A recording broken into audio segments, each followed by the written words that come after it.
Let us pray. Almighty God, we beseech you to behold with your abundant favor and blessings, as your servants whom you have been pleased to call to leadership positions in this republic. We seek guidance to treat and consider all matters that shall come under our deliberation in so just and faithful a manner as to advance the peace, prosperity, and welfare of our country and of those whose interests you have committed to our charge. Amen.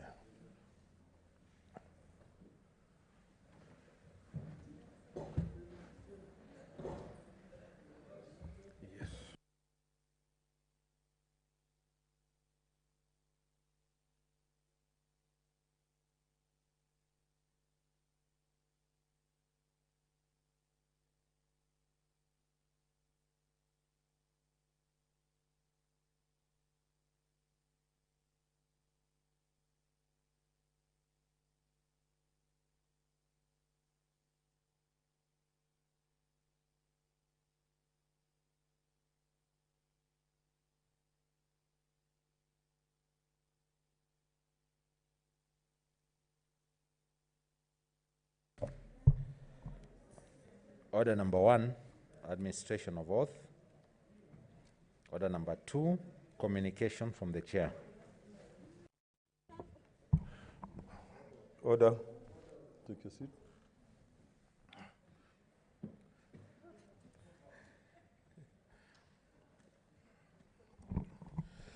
Okay, Honorable Senators, as you may recall, on 3rd November 2020, I issued a communication on the application of the implication of the court judgment in the High Court petition number 284 of 2019 and undertook to give further directions regarding the way forward on the status of bills before the Senate.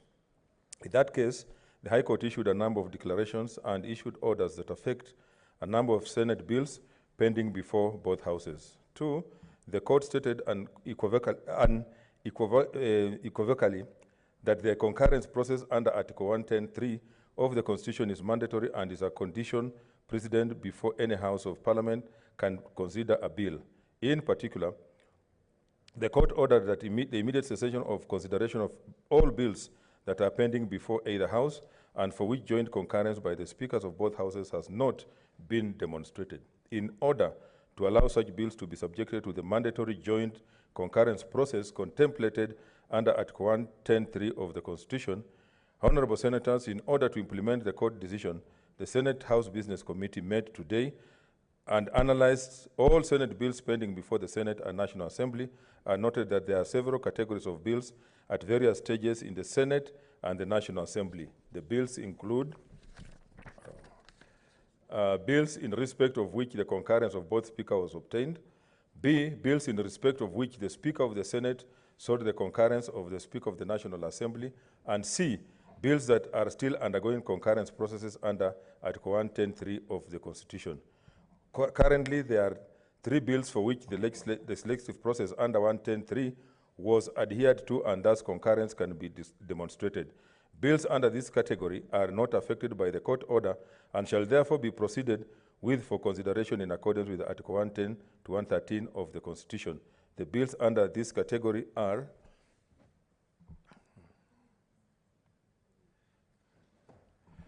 the County Early Childhood Education Bill, Senate Bill number 26 of 2018, undergoing mediation. B, the Mang Beans Bill, Senate Bill number 9 of 2020, and C, the Cooperative Societies Amendment Bill, Senate Bills number 11 of 2020. Secondly, there are a total of 42 Senate bills at various stages, both in the Senate and the National Assembly, for which, according to the court order, concurrence cannot be demonstrated. The bills are 1, the Retirement Benefits Deputy President Designated Officers Bill, Amendment Bill, Senate Bill number 2 of 2018, the Public Finance Management Amendment Bill, Senate Bills number 3 of 2019, the National Museums and Heritage Amendment Bill, Senate number 7 of 2019, the Establishment of Child Homes Bill, Senate Bills number 12 of 2019, the Kenyan Sign Language Bill, Senate Bill number 15 of 2019, the Startup Bill, Senate Bill number 16 of 2020, the Elections Law Bill, Amendment Bill, Senate Bills number 33 of 2018, the County Hall of Fame Bill, Senate Bill number 39 of 2018, the Street Vendors Protection and Livelihood Bill, Senate Bill number 10 of 2019, the County Licensing Uniform Procedure Bills, Senate Bills number 17 of 2019, the Fisheries and Development Amendment Bill, Senate number 21 of 2019,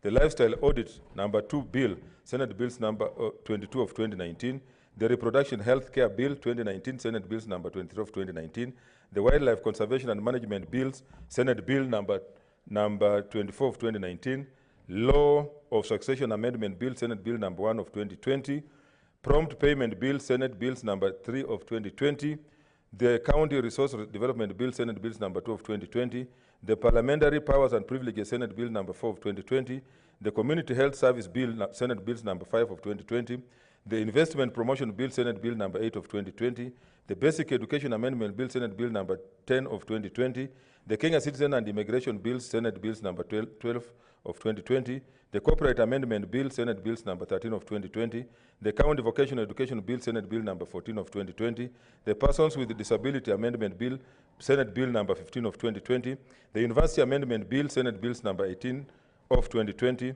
the Registration of Persons Amendment Bill, Senate Bills number 14 of 2019, the Elections Amendment Bill, Senate Bills number 18 of 2019, the Alternative Dispute Resolution Bill, Senate Bill number 19 of 2020, the Geologist Bill, Senate Bill number 17 of 2020, the County Ward Development Equalization Fund, Senate Bills number 34 of 2018,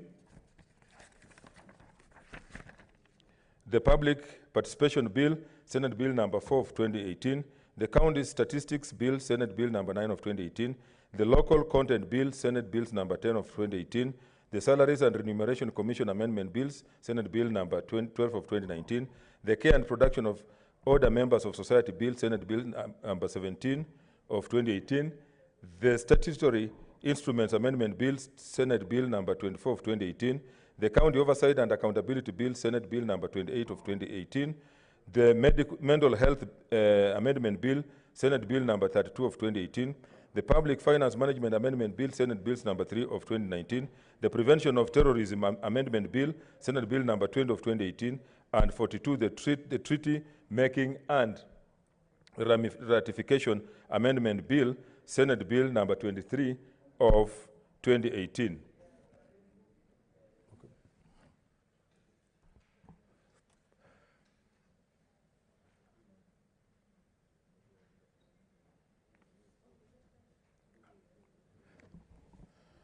So in respect of these bills, the Senate is notified that these Senate bills will be republished and shall be processed in accordance with Article 110(3) of the Constitution.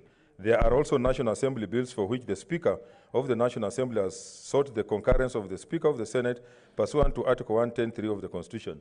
These bills will be processed in accordance with Article 110(3) of the Constitution. Honorable Senators, the Senate has also received 3 messages on bills passed by the National Assembly for purposes of consideration by the Senate.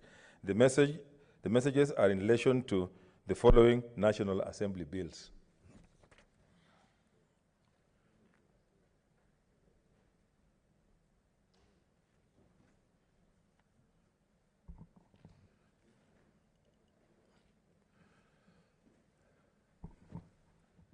The National Youth Council Amendment Bill, National Assembly Bill number 8 of 2019, the Public Service Values and Principles Amendment Bill, National Assembly Bill number 17 of 2019, and C, the Cancer Prevention and Control Amendment Bill, National Assembly Bill number 65 of 2019. The said messages will be presented in compliance with the court order to the joint concurrence process under Article 110(3) of the Constitution. Honorable Senators, I also wish to inform you that in accordance with the advisory opinion of the Supreme Court and the judgment of the High Court, the Senate Business Committee has today considered a proposed mediation mechanism to be invoked where the 2 speakers cannot agree on the nature of a bill. This proposal will be shared with the Speaker of the National Assembly and hopefully will be agreed to. In conclusion, Honorable Senators, I wish to assure you and the nation at large that the Senate intends and has commenced the full and faithful adherence with the judgment of the High Court in petition number 284 of 2019, and further, that the bicameral legislative process as provided for in the Constitution is on course. I thank you. Next order. Order number 3, messages. Order number 4, petitions.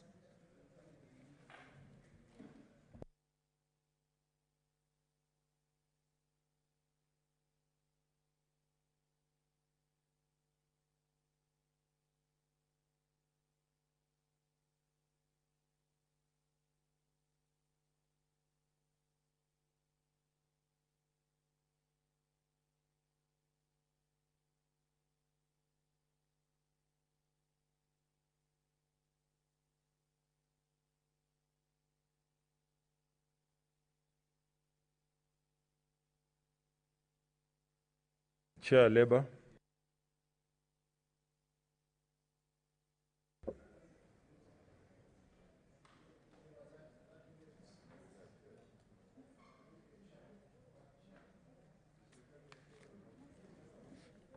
Thank you, Mr. Speaker. Mr. Speaker, I beg to lay the following paper on the table of the Senate today, Tuesday, 10th November 2020. The report of the Standing Committee of Labour on Labour and Social Welfare on a petition to the Senate by pensioners under the Kenya Railways Staff Retirement Benefit Scheme concerning the looming collapse of the scheme due to mismanagement and psychological torture arising from non-payment of benefits. Mr. Speaker, very quickly, the petition by pensioners under the Kenya Railway Staff Retirement Benefit Scheme was presented to the Senate on the 21st of July 2020 by Dr. Mbito, Senator Dr. Mbito, the Senator for Trans Nzoia County. Speaker, you directed that this petition be dealt with by the Committee on Labour and Social Welfare.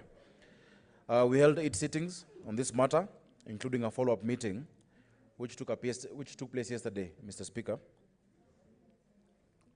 Monday the 9th of November, 2020. Mr. Speaker, we noted that as of August 2020, the pensioners, I'll just give highlights, Mr. Speaker.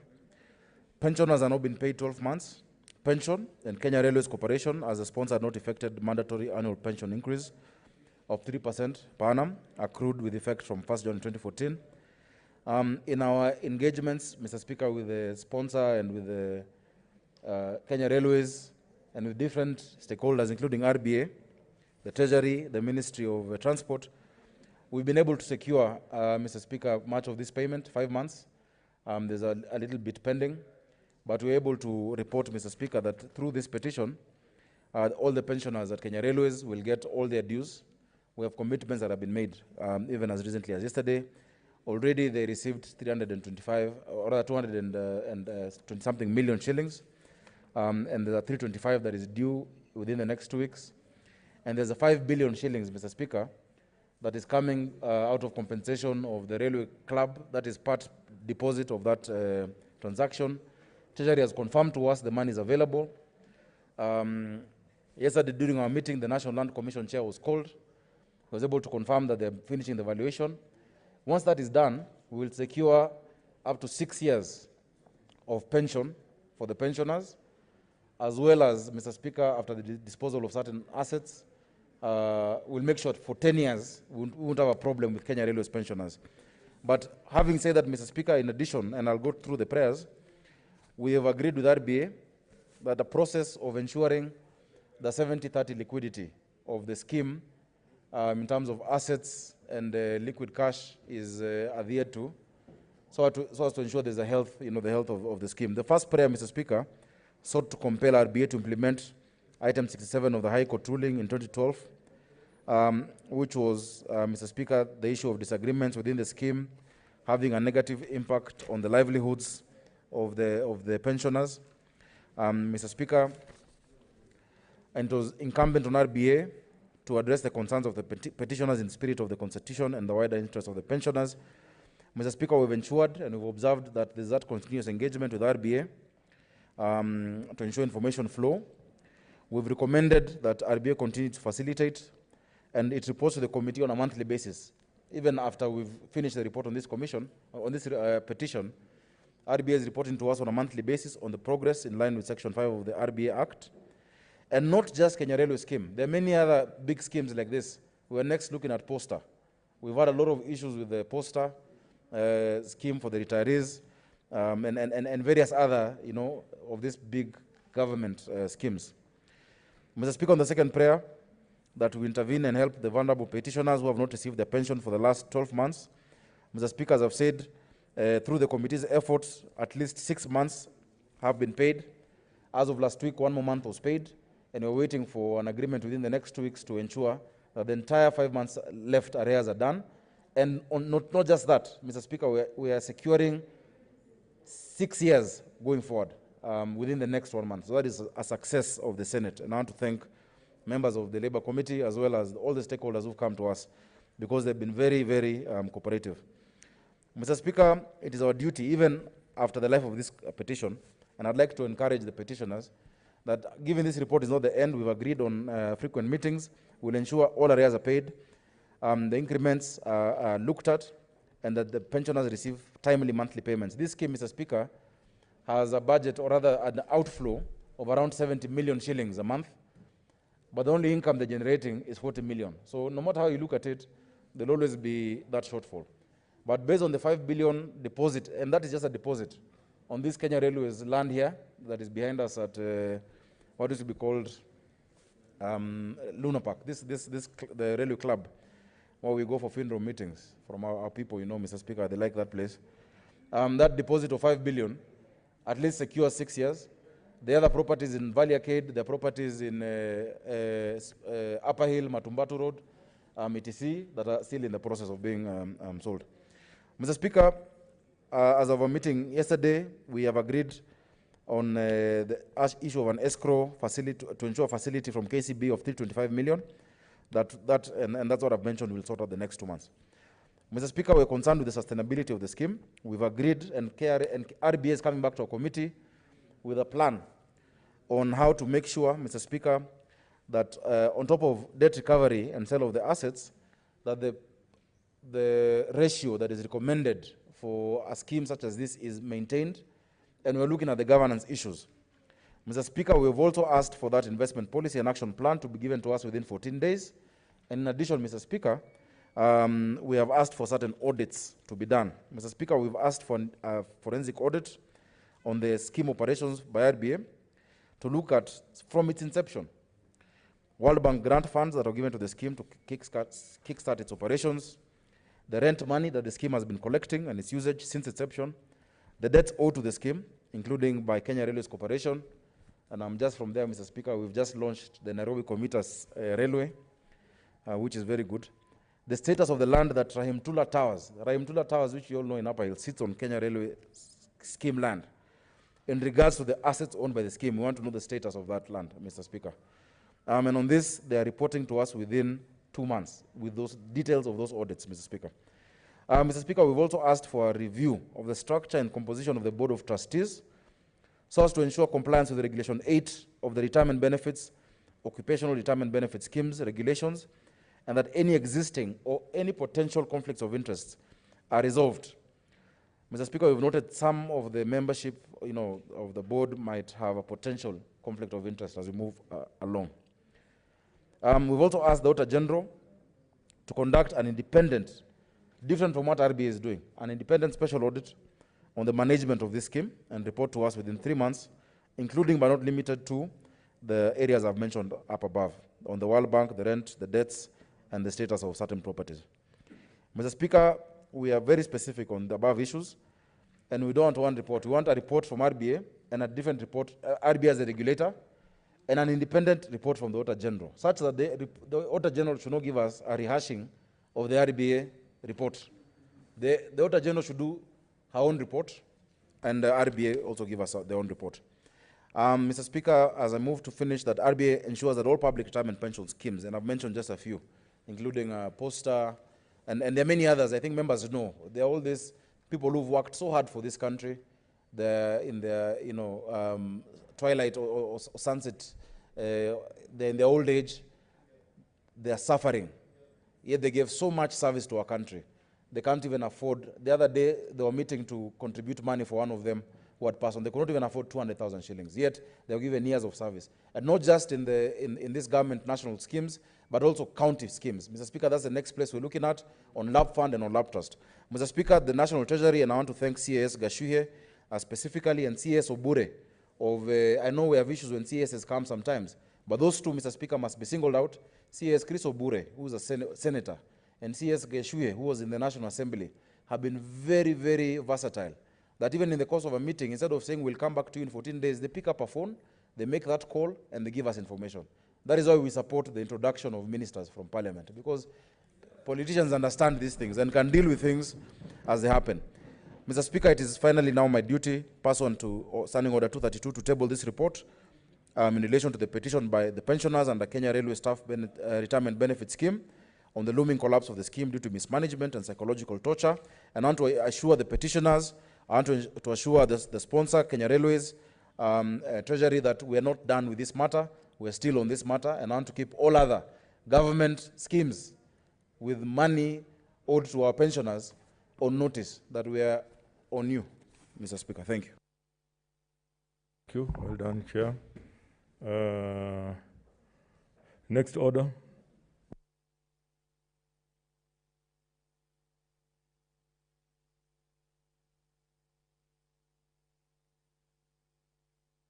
Okay, let's proceed. I don't see any comments.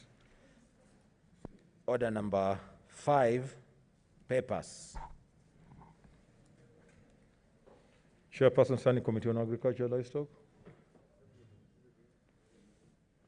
Any member from the committee? Okay, delegated legislation. Chairperson, delegated legislation. Senator Faki.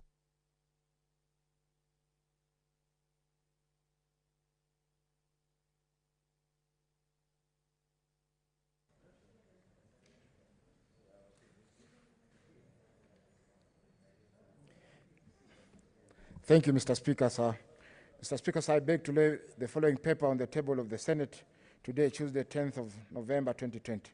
Report of the Sessional Committee on Delegated Legislation on the Crops Tea Industry Regulations 2020, Legal Notice number 97 of 2020. Thank you.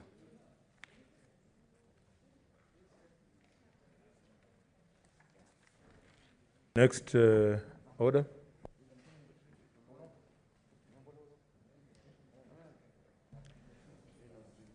Order number 6, notices of motion.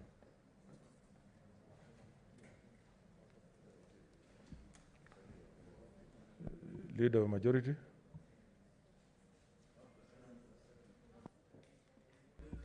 The deputy leader is there, Senator Dulo.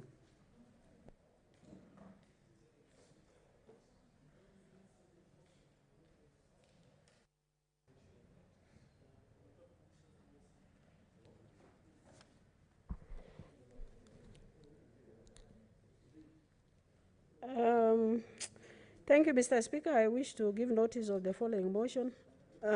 Alteration of the Senate calendar regular session for the 4th session 2020, Part 5.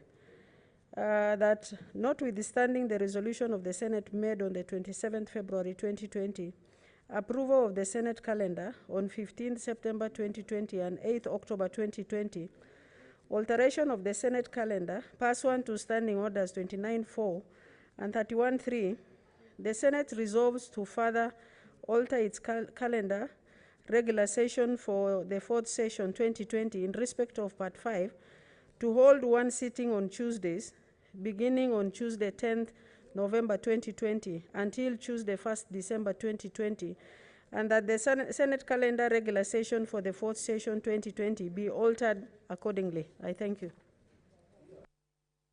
Okay. Next order. Is there another? Okay. Yeah. Madam Chair delegated. Chair delegated.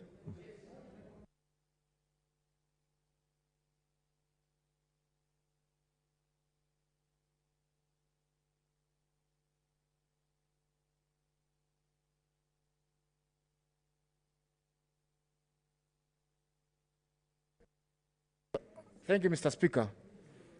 Mr. Speaker, I beg to give notice that the Senate adopts the report of the Sessional Committee on Delegated Legislation on the Crops Tea Industry Regulations 2020, Legal Notice number 97 of 2020, laid on the table of this Senate on Tuesday, 10th of November 2020, and that pursuant to Section 18 of the Statutory Instruments Act and Standing Orders number 2214B and 2215B, annuls in its entirety the Crops Tea Industry Regulations 2020, Legal Notice number 97 of 2020. Thank you, Mr. Speaker. Okay. Next order.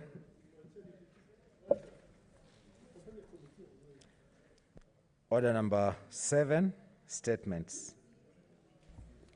Senator George Haniri.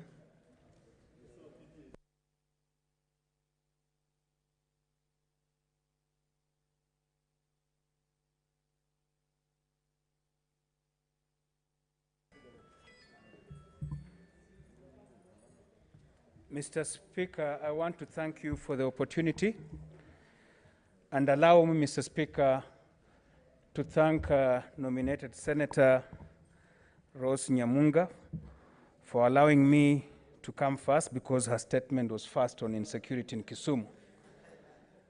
Mr. Speaker, I just want to bring you to attention that Senator Nyamunga is a spouse to a very, very close friend of mine for many years, Engineer Eric Opon Nyamunga. So when I went to make the request to her, I was sure that I would be granted that opportunity. Mr. Speaker, I rise pursuant to the provisions of our standing order, number 47, paragraph 1, to make a statement on a matter of national concern, and that is the plight of the tea farmers and the management of the tea sector in the country. Mr. Speaker, conservative figures from the East African Tea Traders Association, IATA, indicate that tea is the largest foreign exchange earner in Kenya, contributing to 20%, which is equivalent to approximately 117 billion Kenyan shillings in the year 2019. IATA also, Mr. Speaker, provides that 56% of the tea auctioned in Mombasa is produced by smallholder farmers, which is estimated at 700,000 metric tons, while the plantation subsector produces the remaining 44%. Mr. Speaker, the tea sector provides direct and indirect employment to over 5 million Kenyans. These statistics are impressive, especially to the government, to the tea factories, management, and traders, but a source of pain and sorrow for the tea farmers when it comes to returns on investment. Mr. Speaker, ordinarily, the end of every year has traditionally been a time full of excitement for many tea farmers, because it is during this time of the year that they receive handsome bonuses for raw tea supplied to factories for the year. But today, Mr. Speaker, 2020, farmers are bitterly crying, contemplating uprooting their tea bushes,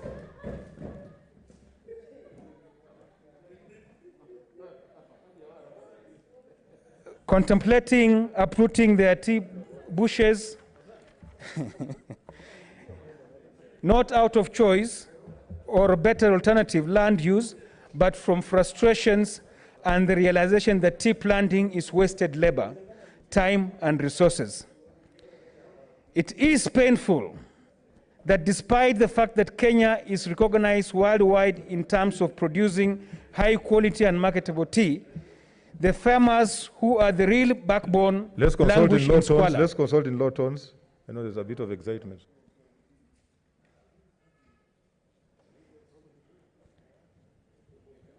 Mr. Speaker, it is painful that despite the fact that Kenya is recognized worldwide in terms of producing high quality and marketable tea, the farmers who are the real backbone languish in squalor.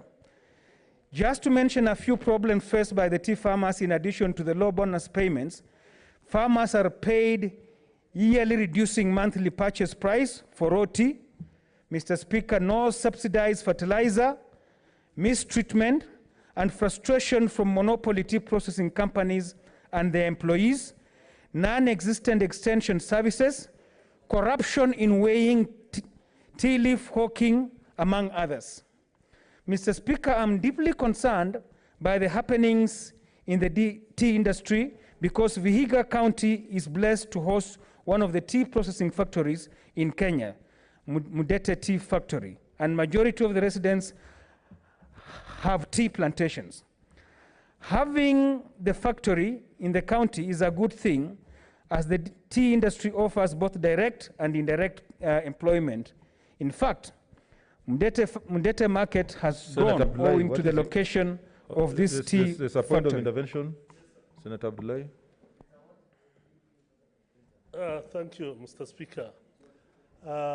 This intervention concerns Honorable Senator Ledamo Olekina, who has come in a Maasai traditional regalia. Is he allowed to be in that uniform today, or because if we encourage this, then all of us will come with our homemade clothes here? Mr. Speaker, I think, is he in order to be in that regalia?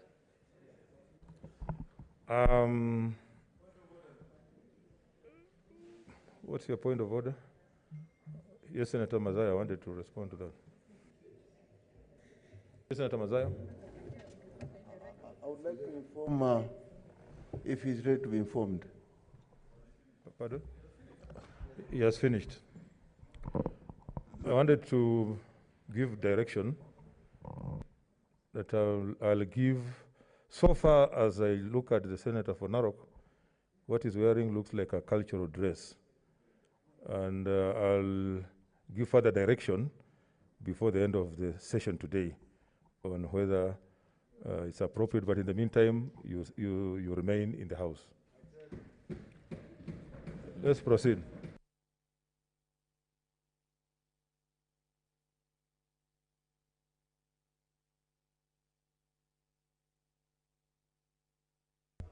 I have the floor?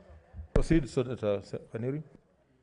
Yeah, Mr. Speaker, I had just said that although the tea factory in Mudete has seen the Mudete market grow tremendously, today tea farmers have a very different story to tell of the factory, a story of misery and regrets.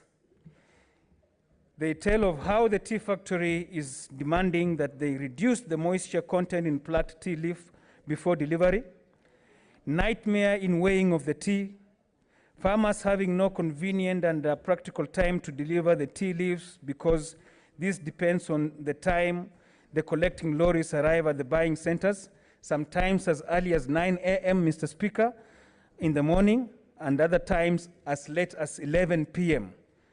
at night, exposing the farmers to insecurity, cold, and stress. In addition to the above, farmers are sometimes forced to throw away tea leaf delivered at the tea buying centers for flimsy reasons, depending on the moods of the weighing clerk at the tea bander. Mr. Speaker, imagine a tea farmer who woke up 6 in the morning, went to the farm to pluck tea until past midday, delivered the tea at the tea buying center in the afternoon, waited for the weighing clerk to come at 10 p.m. at night, only to be told that he or she, his or her tea is not of acceptable standard and quality. Mr. Speaker, even though factories deduct a specific percentage of money for the purchase of subsidized fertilizers, the supply of the same is never certain and is shrouded in corruption. For instance, in the current financial year, farmers have not been supplied with fertilizer, and the convenient reason being that the COVID-19 pandemic disrupted the purchase and transportation of the same, yet we all know that export and import business has continued in the country during the pandemic, although in reduced volume. Today, tea farmers in Vihiga, as in other parts of the country, are uprooting tea crop for alternative agriculture. This is on the backdrop of the fact that Kenya's tea is a highly marketable product on the international market. Such should not be the case in a country with a functioning government consisting of a democratically elected parliament.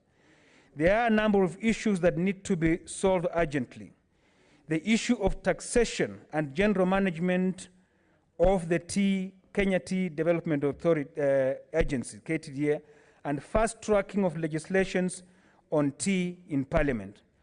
Mr. Speaker, I was a member in the ad hoc committee that investigated challenges faced by the tea farmers in the country, committee that was chaired by the senator for Kericho, Senator Aaron Cheruiyot. Mr. Speaker, the Cabinet Secretary of Agriculture then informed the committee that tea as a product attracts 42 different taxes, levies, fees, duties, and licenses. Mr. Speaker, 42. The committee chair, Senator Cheruiyot, then also sponsored legislation on the tea sector in the country, the tea bill, Senate Bill number 36 of 2018, which is gathering dust in the National Assembly. So is the crop tea industry, Regulations 2020. Mr. Speaker, how long will the farmers of Kenya continue to suffer systemic challenges that the government has solutions to? In conclusion, Mr. Speaker, the government has failed the tea farmers of Kenya for a long time, and this must change to salvage this very critical sector in the country. Tea should not be allowed to face the same fate as coffee and sugar industries. Nations are built by citizens under visionary leadership. The happening within the tea sector today proves of a leadership that is weak and visionless. As it has always been observed, Kenya has all the solutions to its problems in government papers, stored in government offices, with nobody to implement. How I wish the Minister of Agriculture, Livestock and Fisheries would have taken the time to examine the finding of and work towards the implementation of the recommendation of the Senate Ad Hoc Committee inquiring into the challenges facing the tea sector in Kenya report. Then maybe the tea farmers of this country would not have been exposed to the suffering they experience today. I have been informed that in Mudete Tea Factory, the farmers are so frustrated with the amount of bonuses offered that some have refused to pick the money. Some of the recommendations in the report are very straightforward with immediate impact, which the government can implement. In the past, the government officials have risen to the occasion and made substantive contributions in governance of the country. Most recent one, the Cabinet Secretary decided and worked to end the perennial malpractices at the Kenya National Examination Council by eliminating cartels that have propagated national examination cheating for years. Definitely, Mr. Speaker, the cartels in tea sector can also be eliminated in the same way if the government so wishes to.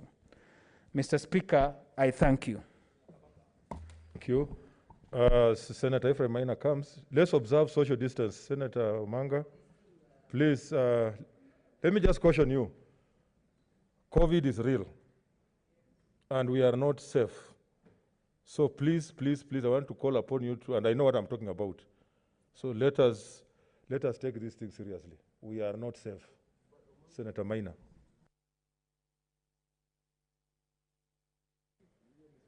Yeah, thank you, Mr. Speaker. And thank you for your cautionary statement, so a bit scaring, but it's real, Mr. Speaker. It is good you have reminded us. Mr. Speaker, I started to support Senator Kaniri on his well-articulated and researched issues on the tea sector. And as I stand here, I want to say the issue is not just the tea. Mr. Speaker, this country needs to relook at itself. This country needs to retrace its steps. Kenya was Kenya. Kenya had a strong economy when we had agriculture as the real backbone of this economy, Mr. Speaker. And whatever else we are doing, it will remain evasive,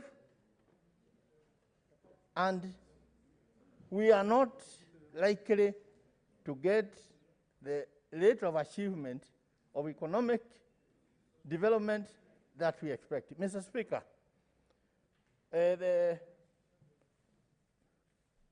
Senator Kaniri has clearly come out to articulate the issues on the tea sector. And he has rightly also, which I support, stated that the issues are not just about tea.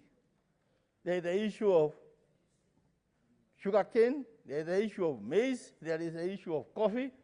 But Mr. Speaker, I come from a coffee growing area, a tea growing area, and actually a dairy industry area. And I want to say today, farmers are actually the most frustrated lot. Through their hard work and the interest in farming, it has led them to total impoverishment. It is a pity that a government can look at tea farmers, for example, uprooting tea that have been on farms for over 30 years because of frustration, and nothing is being done to alleviate, to check on the situation. Mr. Speaker, today the tea farmers are actually a misery lot. People may not understand tea farming, but most tea farmers have literally nothing else on their farms. And because tea was a most profitable thing, and today we are at the crossroad between tea collapsing, the way coffee has collapsed in this country. Today we are producing only about 30% of what we are producing in the 1970s. And one wonders, what magic is there in countries like Ethiopia? What magic is there in countries like Rwanda that they are making money on coffee, tea, and yet Kenya is making none? And when I talk of agriculture, this country will remember there were times, even the pastoralists, the cattle, KMC, our meat used to be eaten in Europe. Our butter used to be on the tables of London, in London, for breakfast from this country. Today we are looking at Kenya, a net exporter of maize.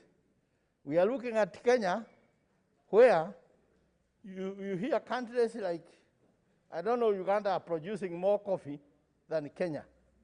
And there is no complicated science. And I will call upon the government to really look at the policies, really look at the implementation of various policies, and not just have documents reading very well. Yet, we are seeing the destruction of institutions that we are running. KTDA, Mr. Speaker, was set up as a small-scale farmers organization, and it was set up after independence because the big boys, the Brook Board and others, had their space. Mr. Speaker, it ran as a profitable body, but today it is coupled with mismanagement, it is coupled with stealing, it is coupled with the actual profiteering. There are people who don't own tea, but they are some of the greatest sellers outside.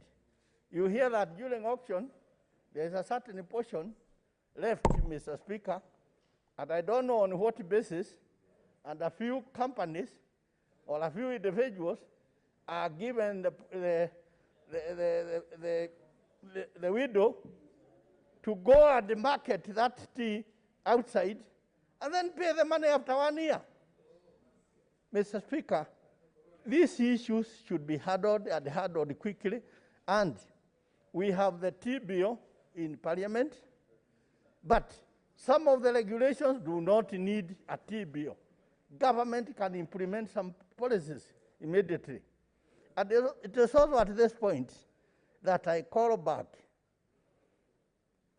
to our country to restart the old system that we had and provide a farmer a guarantee that any farmer who is either a coffee farmer, maize farmer, even somebody keeping his cattle, they should have a guarantees that if drought came tomorrow and the crop was lost, or the animals were lost, there should be something paid as a minimum, Mr. Speaker. Countries like America are very well developed technologically. They have fantastic infrastructure. They are technologically very advanced. They reported yesterday that they may have come up, a company may have come up with a vaccine for the dreaded COVID, corona. Now, but nevertheless, Mr. Speaker, we should ask ourselves, why does the government of America ensure that their milk farmers, their maize farmers, their wheat farmers, their tobacco farmers are actually guaranteed a certain payment? And I remember, historically, Kennedy beating Nixon on one account where he very well argued that farmers must be actually protected and guaranteed a certain minimum payment, because a farmer is not actually in charge of supply and demand. A farmer produces when the rain comes, and a farmer harvests when the season is right. Mr. Speaker, today, this country is importing, I don't know here, oranges from Egypt. This country is importing fruits from South Africa, Mr. Speaker. And I am calling upon this country to retrace its steps and bring Kenya back to where it was when farming was the main backbone of our economy, and the country had a strong economy. In fact, our pound and the pound in London was stronger than the pound in London. Therefore, Mr. Speaker, Kenya should be a net exporter of everything. We should be having a Boeing leaving here, Jomo Kenyatta, every morning taking fresh fruits to the Arabian countries. And with their petrodollars, we should be getting a premium profit. Mr. Speaker, what is the magic that KMC, which I understand now is being run by KDF, Mr. Speaker, cannot go back and produce the meat the way they were producing in the in the 70s, 80s? Okay, you need to wind up, Senator. Mr. Speaker. To give an opportunity to others. Mr. Speaker, I beg your pardon. I'm saying you need to wind up so that we give an opportunity to others. I have a long list here. Well, Mr. Speaker, I'm just a statement, yes. But Mr. Speaker, I'm a farmer. I've been brought up through farming. Senator Maina. And I'm coming to conclude. But I'm saying, I'm talking with passion, I'm talking with the sympathy to the many tea farmers, to the many coffee farmers, to the many dairy farmers who are today facing poverty, having been impoverished by the same commitment they had at patriotism for this country. Therefore, I call upon the committee that will be looking at this. I call upon the government to ensure that measures are put immediately and ensure that our farmers are taken care of and Kenya retraces back its footsteps. Thank you. Okay, those who are coming to speak, please condense your contribution so that we give more people time to speak. Senator Mogeni. Thank you very much, Mr. Speaker. I think, Mr. Speaker, Senator Aniri has raised a very important statement before the House. The plight of farmers, I think, afflicts all regions, all counties where there is tea farming. Mr. Speaker, Senator Mutula Kilonzo will bear me witness that 2 weeks ago, myself and the Senator Mutula with the Vice Chair, Committee of Legal, we were in a village in Nyamira, in a Kiabonyoro ward, in a village called Menyenya.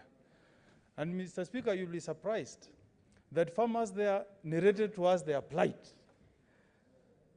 A newly married woman who has just come out of honeymoon, but who is a farmer, told us instances where they are forced to stay in tea buying center up to 11 p.m. waiting for the lorries that come to collect tea from tea buying centers. Just imagine somebody's wife in a tea buying center waiting for tea collection from 2 p.m. up to 11 p.m. How inhuman can we be to our farmers, Mr. Speaker? We were told of a case in a village called Menyenya where farmers are forced to take tea to a buying center that is 5 kilometers away from their farm. 5 kilometers. They plug their tea, carry it on their heads, and then trek 5 kilometers to deliver that tea. Mr. Speaker, how inhuman can we be to a very important sector like tea that gives us a lot of money in terms of foreign earnings? Mr. Speaker, you'll be surprised. I don't know about the tea factory in Ganiris County of Kudete, but you'll be shocked if I gave you the figures of the payments to tea farmers in Nyamira and the larger Kisii region. Mr. Speaker, imagine in a factory called Tombe, farmers were paid 9 shillings bonus. 9 shillings. 9 shillings. In Ogembo factory, 9 shillings. In my own factory, Mr. Speaker, where I grow tea, though I'm a small-scale farmer, 15 shillings. Now, Mr. Speaker, how will you recoup the investments, the input you have put in terms of fertilizer, the tea worker, throughout the year? These farmers, they are not making any money. They are making losses. Mr. Speaker, I went to a village in Madira constituency. I was in Madira on Saturday, in a village called Kiaruhiu, in Kariki village. Mr. Speaker, I was surprised when I stood up to talk about BBI. The farmers who are there, they told me first tell us about the plight of tea farmers. I'm telling you. Yeah? In Madira constituency, the farmers told me, tell us about the plight of tea farmers. And I'm telling Mr. Speaker, the same case, we were in Nyamira 3 weeks ago. And the things the farmers want to hear before you tell them about the BBI and whatever, they want to understand what are we going to earn as farmers. Yes. Let's be honest with ourselves. And we are not solving the problem that is facing the people we represent unless we resolve the issue of tea farmers, Mr. Speaker. And I'm waiting to an opportunity when in this House, Mr. Speaker, we are going to address the issue that has been raised by the Senator for Nyeri, where we provide for the minimum amount of money we must pay our farmers per kilo of the green tea they deliver to our factories. Because, Mr. Speaker, we cannot continue treating our farmers in such an inhuman manner. It's good to talk about the Youth Commission in the Constitution, but we must also address, Mr. Speaker, the concerns of our farmers. So I really thank Senator Haniri for having raised this matter. And Mr. Speaker, if we are given a window to make proposals on this BBI, one of the legislations that we must enact, in fact, within a period of 90 days, should be the Tea Act. We begin with the Tea Act first before we talk of anything. Before we talk about all those legislations that must be enacted, the first one on BBI must be the Tea Act. And we must speak in unison from this House as a Senate. If we are not reforming the tea sector, we should not even talk about BBI, Mr. Speaker. And I'm speaking this as Senator for Nyamira. I know what the interest, what the concerns of my people are. So as we support this process, Mr. Speaker, the plight of farmers must take center stage, Mr. Speaker. Mr. Speaker, in conclusion, Mr. Speaker, we must also caution our courts. You know, Mr. Speaker, the CS Agriculture, CS Munya, has come up with so many recommendations on the reforms that we need in the tea sector, including, Mr. Speaker, he has reduced the commission that is paid to KTDA from 2.5% to 1.5%, so that 1% should go to the benefit of farmers.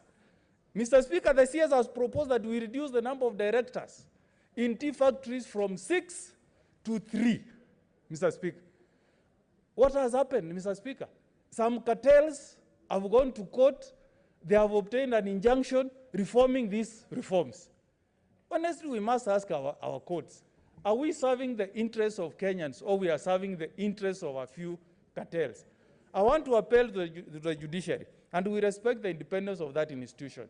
Some of these matters, Mr. Speaker, should really be fast-tracked. This matter was in court in June, ex parte, what lawyers call ex parte, one party in attendance. And the hearing date for the inter-party hearing was given for November. And the farmers are suffering. So I really want to urge our members who are serving in the judiciary to fast-track some of these cases so that we don't cause a lot of suffering to our farmers. I fully support this statement, Mr. Speaker. Thank you. Okay, before we proceed, I promised to make a ruling on Senator Ledama's dressing. Honorable Senator, I want to refer you to, and as I make that ruling, I want to refer to two instruments that I have. One is my own rules, Speaker's rules, and two, the Constitution. If you look at my rules 5, it says, senators are required not to enter the chamber, lounge, or dining room without being properly dressed. This means that a male senator shall be dressed in a coat, a collar, tie, long trousers, socks, and shoes, or service uniform, religious attire, or such other decent dressing as may be approved by the Speaker from time to time. An equivalent standard shall apply in respect of women senators who may also wear kitenge or such other African attire. Now, if you look at our Constitution, Article 11, this is what it says. The Constitution recognizes culture as the foundation of the nation and as the cumulative civilization of the Kenyan people and as a nation. Honorable Senators, we all know that we represent counties, and certain counties have their own cultural dresses. And given, for example, Narok and Kajiado, their cultural dress has been recognized world over as one of that represents even Kenya as a country. So it would be very unfortunate for me and unconstitutional to order Senator Ledama to get out because of what he's wearing. Therefore, having read the two, as a Speaker, I rule that he's decently dressed and he should remain in this House. Senator Cheriot. Mr. Speaker, that's a very wise ruling, and I support it 100% in enriching our culture. That's a very good ruling, Mr. Speaker. Senator Cheriot. I think you need to go further, Mr. Speaker, and in order to promote our youth, many of whom are jobless. Very soon we shall instigate that before members of this House walk in, we shall be checking where the suits they are wearing are made from. Mr. Speaker, many of our young people will make a good living out of fitting and properly dressing the leaders in this House, Mr. Speaker. That's a requirement that we need to consider so that all these Italian suits can disappear. And we have suits made by young people from Kisii, Kericho, and we come and display them.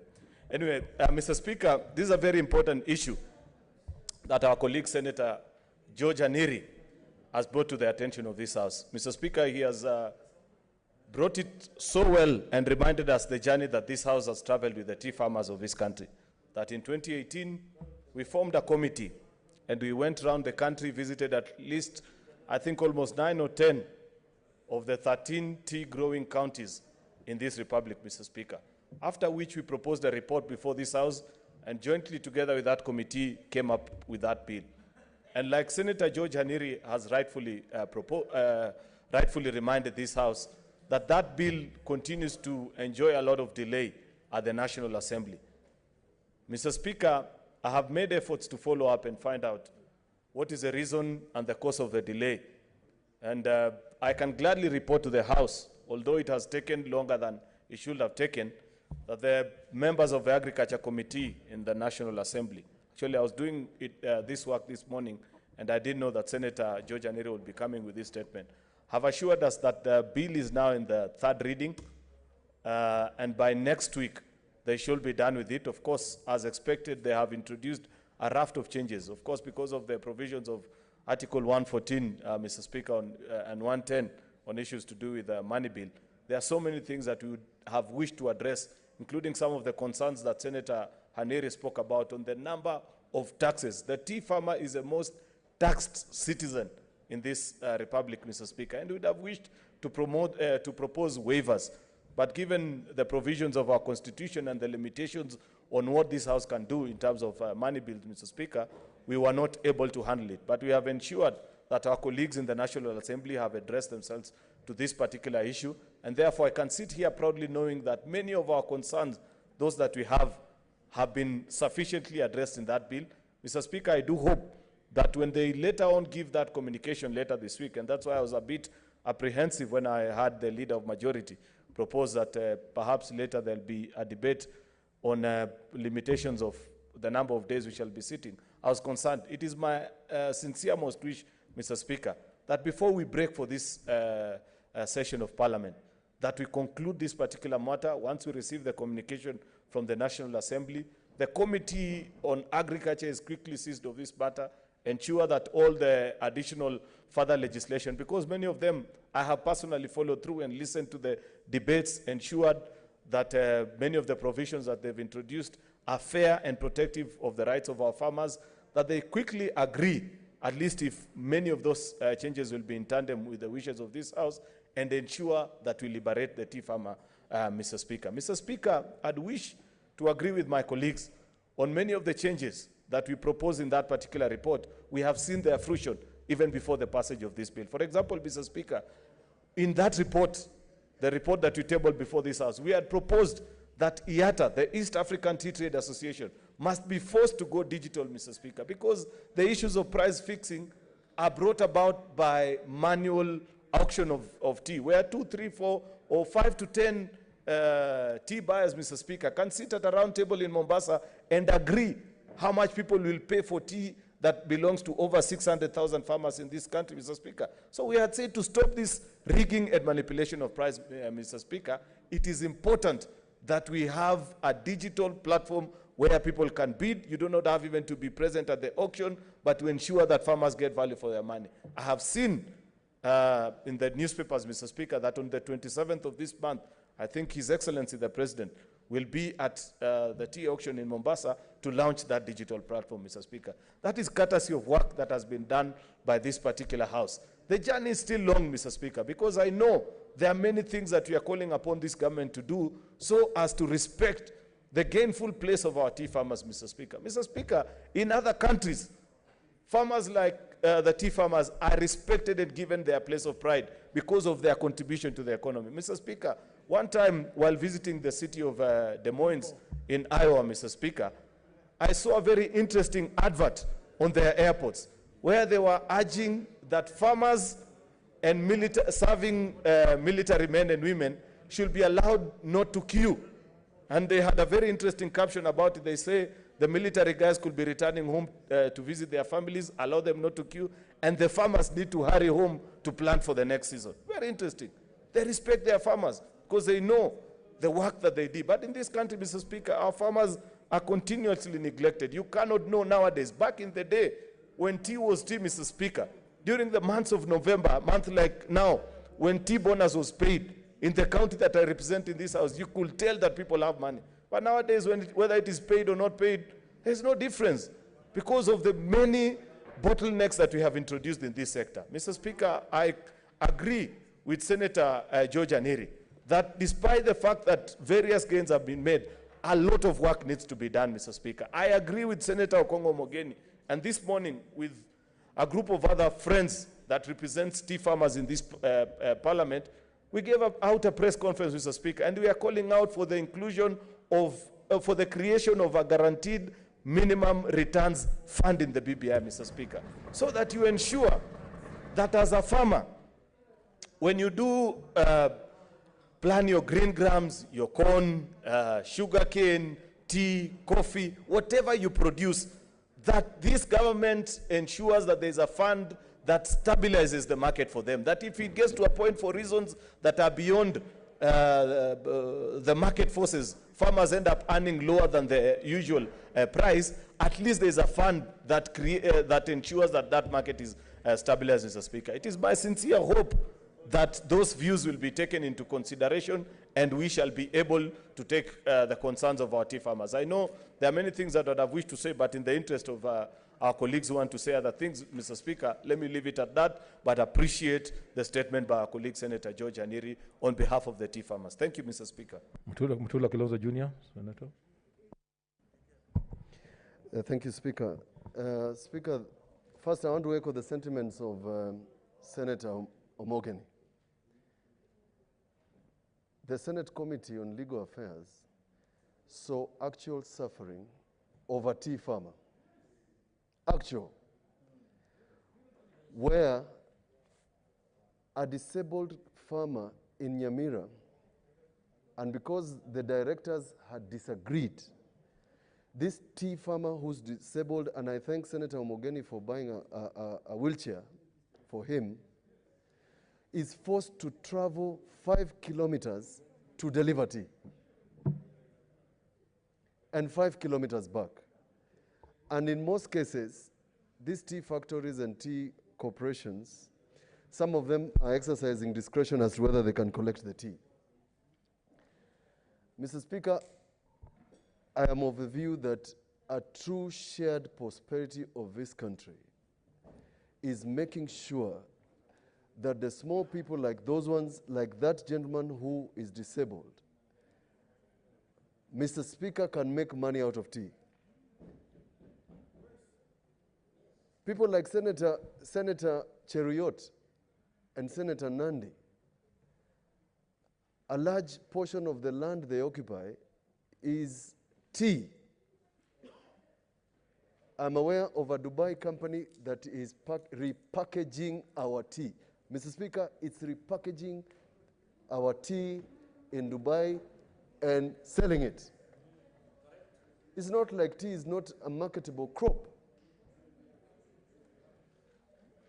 But is it possible that Senator Cherargei and Senator Cheruiyot and the people they represent and all those politicians are so comfortable because they don't make enough noise about tea? Part of Kericho, and the large part of Kericho where Senator Cheruiyot comes from, the tea is being farmed by foreign companies. Nobody's making money out of this. So, Mr. Speaker, I want to agree with Senator Haniri, but we have spoken too much, we have said too much, we have formed too many committees, Mr. Speaker. We have passed too much legislation and no action. It's unfortunate. I hope at some day, Mr. Speaker, we can make sure that the tea farmer in Kenya can make money out of the tea that is growing all over the country. Because there are investors from all over the world who are prepared to come to the country because of the tea that we farm. Mr. Speaker, I thank you. Senator Cherargei. Mr. Speaker, thank you for this opportunity. I want to thank Senator George Kaniri, my neighbor, for this statement on the issues of tea. I think we agree that tea is one of the economic backbones, especially in Nandi County. 3/4 of Nandi County is covered by tea.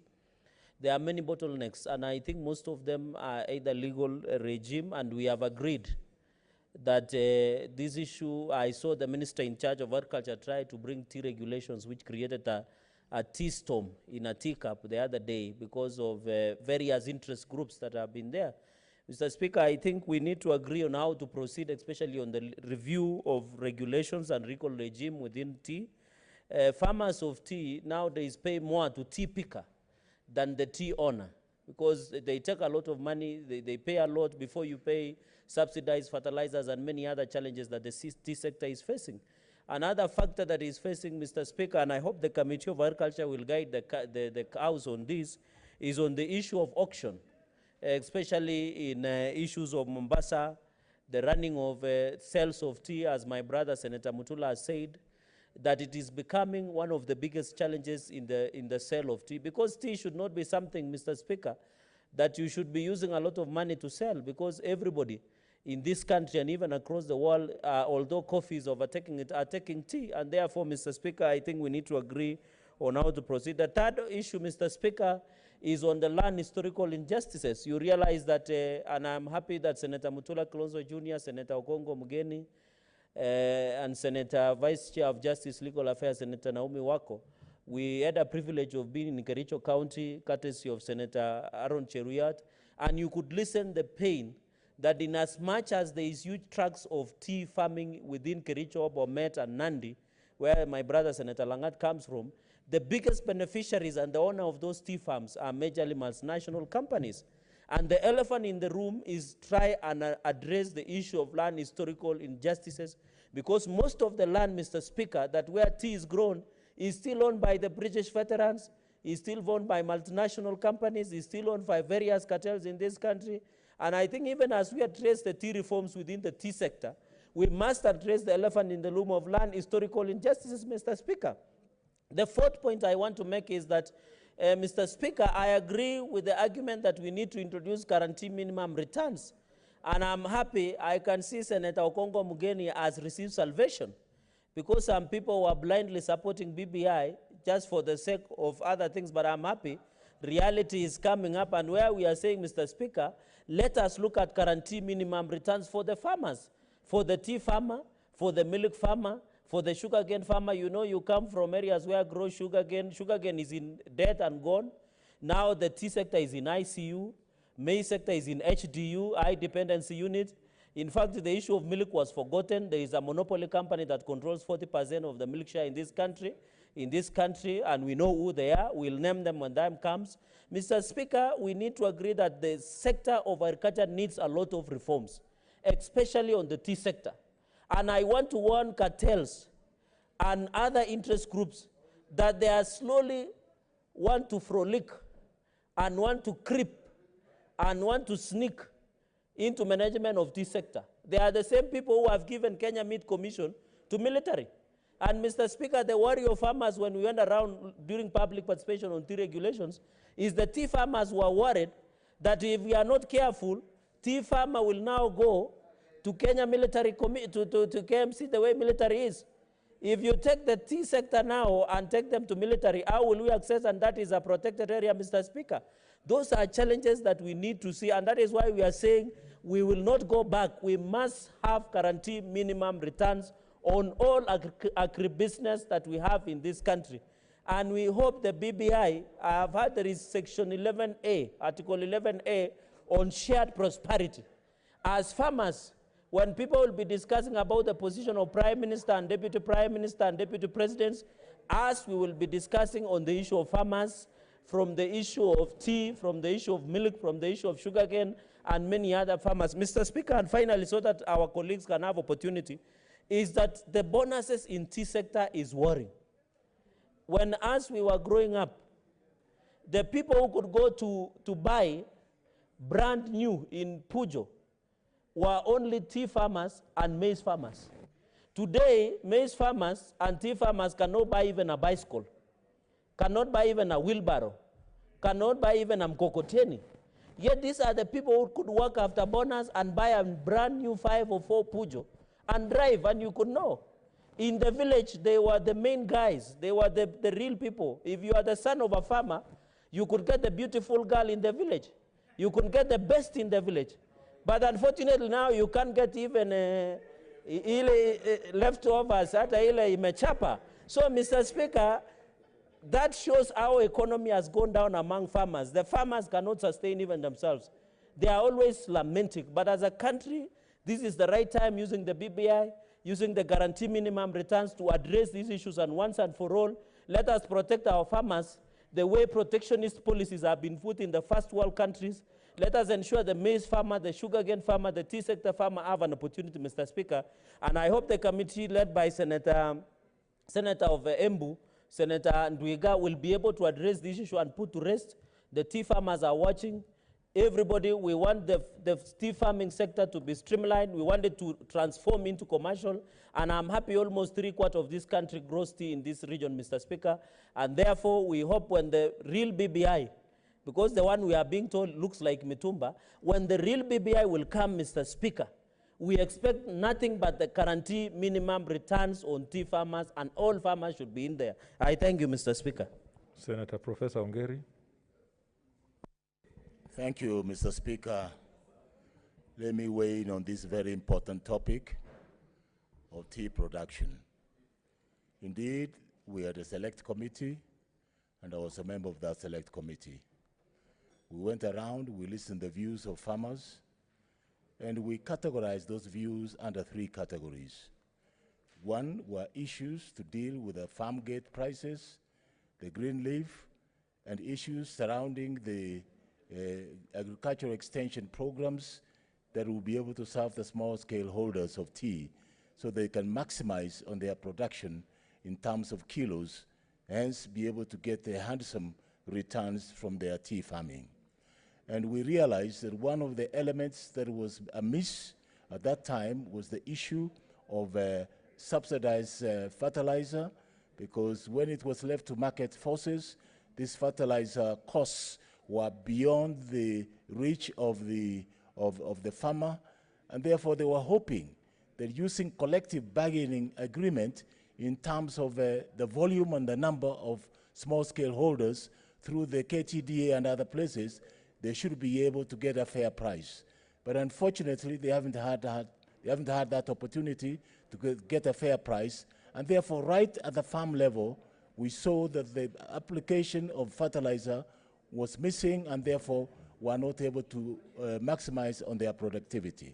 Secondly, we also noted that the support agricultural staff, the extension officers, that were very important and critical to help the small-scale farmer assess his potential, were missing, and therefore they were not even available. Therefore, the farmer picked it up from their cultural practices, the way they have seen it, handed it over from one generation to another, and therefore that was something that was missing. The second point, Mr. Speaker, that we noted is the bottlenecks in terms of the delivery of the green leaf to the factory, and also delivery of the tea that had been already processed to the auction market in Mombasa. Again, the transportation costs were prohibitive because they were going according to the market forces, and therefore they were out of reach for this farmer.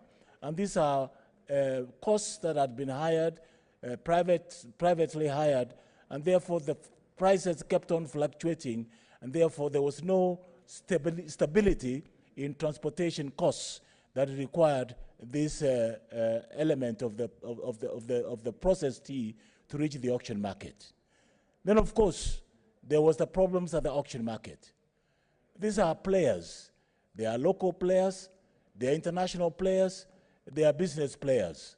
And therefore, that market can be manipulated in many ways when you get some of the products being offered on auction and others on private sale. And if you are not careful, you can be able to put quite a chunk of those sales that belong to the small-scale farmers into a private sale, which will attract very nominal prices, which will attract very little prices to the detriment of the farmers themselves.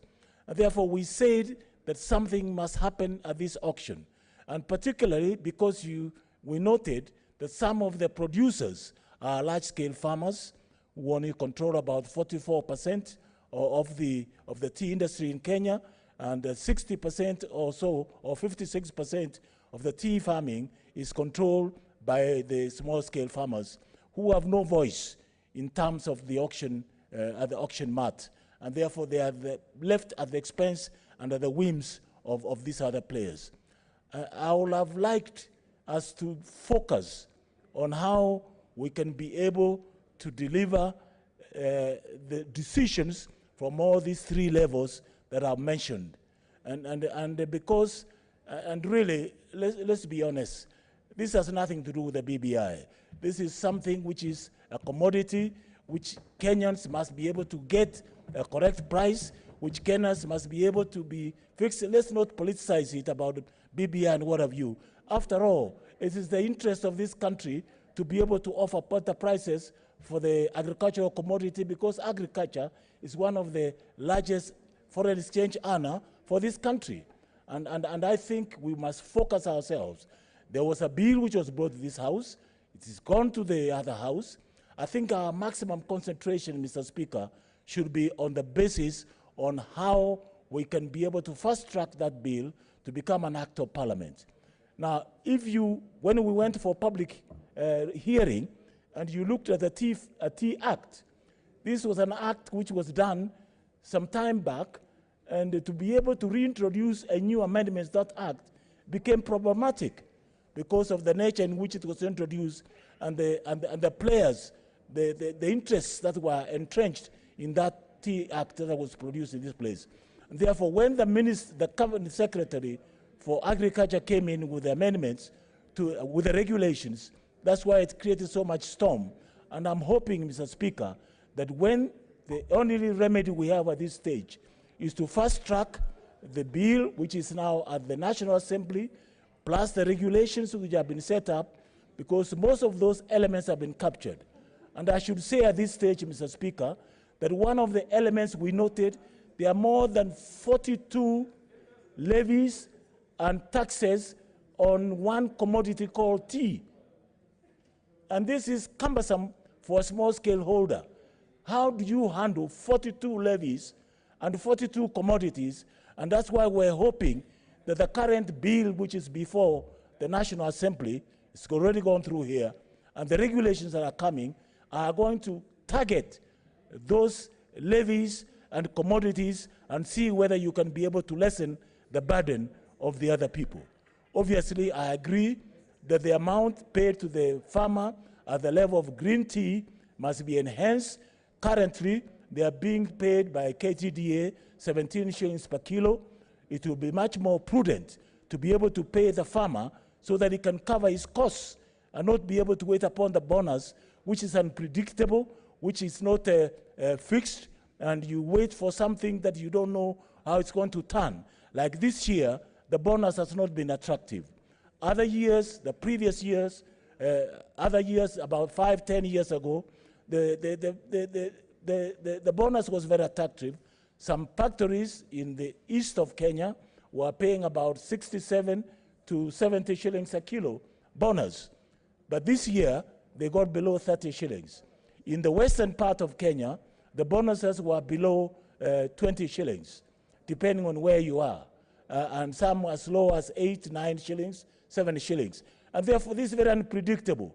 We need stability and predictability on the farmer, how he can earn decent bonuses, but at the same time, he must meet his basic costs at the green level. Therefore, we must give him a guaranteed minimum returns at the green level position so that he can also be a major player in the market fixing. And I think we need to fix the auction and be able to do it. Now, I heard about the digitalization of this platform in Mombasa. Yes, in one way it's good, but in the other way, if you allow it to go to the international digital platform, you will be thoroughly manipulated. And therefore, you may not even have a desired effect. I think we should go for a minimum controlled digitalization platform that will guarantee the safety and the sales of the small-scale farmer at the auction market. Rather than open it widely, you will be just swallowed in the international digital platform, and the farmer will get absolutely nothing, or may end up worse than ever before. Therefore, Mr. Speaker, I think we should soberly look at this matter. It affects not only the tea farmers, also our sugar factories and other factories that are there. And I empathize with the farmers because right now they are in big, deep difficulties. And I hope that this bill will be fast-tracked and be able to become an act of parliament with regulations. I thank you, Mr. Speaker. Senator Ali. Thank you, Mr. Speaker. Even if I'm not a tea farmer, I wish to support the statement by Honorable Kaniri. What I'm aware of, Mr. Speaker, is that Kenyan tea and Kenyan coffee are the best in the world. They are even used for blending of other teas and other coffees. In that case, why shouldn't our tea be more expensive than others? Why should we just give to others to go and buy cheaper teas from somewhere else or coffees from Brazil and some other places, and they use our coffee and our tea to blend theirs? This is a very serious issue, Mr. Speaker. If a normal can know this, what is happening with the agricultural people, what's happening with the tea farmers, what's happening with the coffee farmers, what's happening with the Ministry of Agriculture in this country, and all the organizations, KTDA and all the others, Mr. Speaker. Mr. Speaker, I want to support this statement seriously, and I want to ask the National Assembly and all the Committee of Agriculture in this House to look into these things and come up with amenable solutions to make sure that our farmers benefit as much as possible from their resources. Thank you, Mr. Speaker. Senator Mbogo, Uchila yako.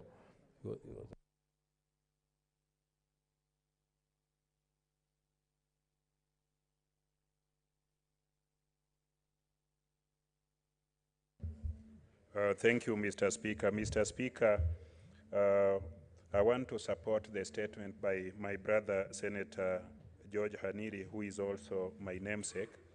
And Mr. Speaker, talking about farmers, I think farmers farming is the biggest form of employment in this country. When we talk about our 47 counties, the mainstay of revenue, the mainstay of employment is farming. So if we do not take care of the mainstay of the economic activities in our counties, then we are not doing justice to the potential we have. All of us represent rural folks, all of us represent farmers, all of us, one way or other, depend on farming. So I believe that what is of priority to us and to the nation is to fix issues related to farming, issues that affect farmers. If you take, for instance, Migori County, we depend on sugarcane farming, we depend on tobacco farming, we depend on livestock keeping, we also depend on fish farming.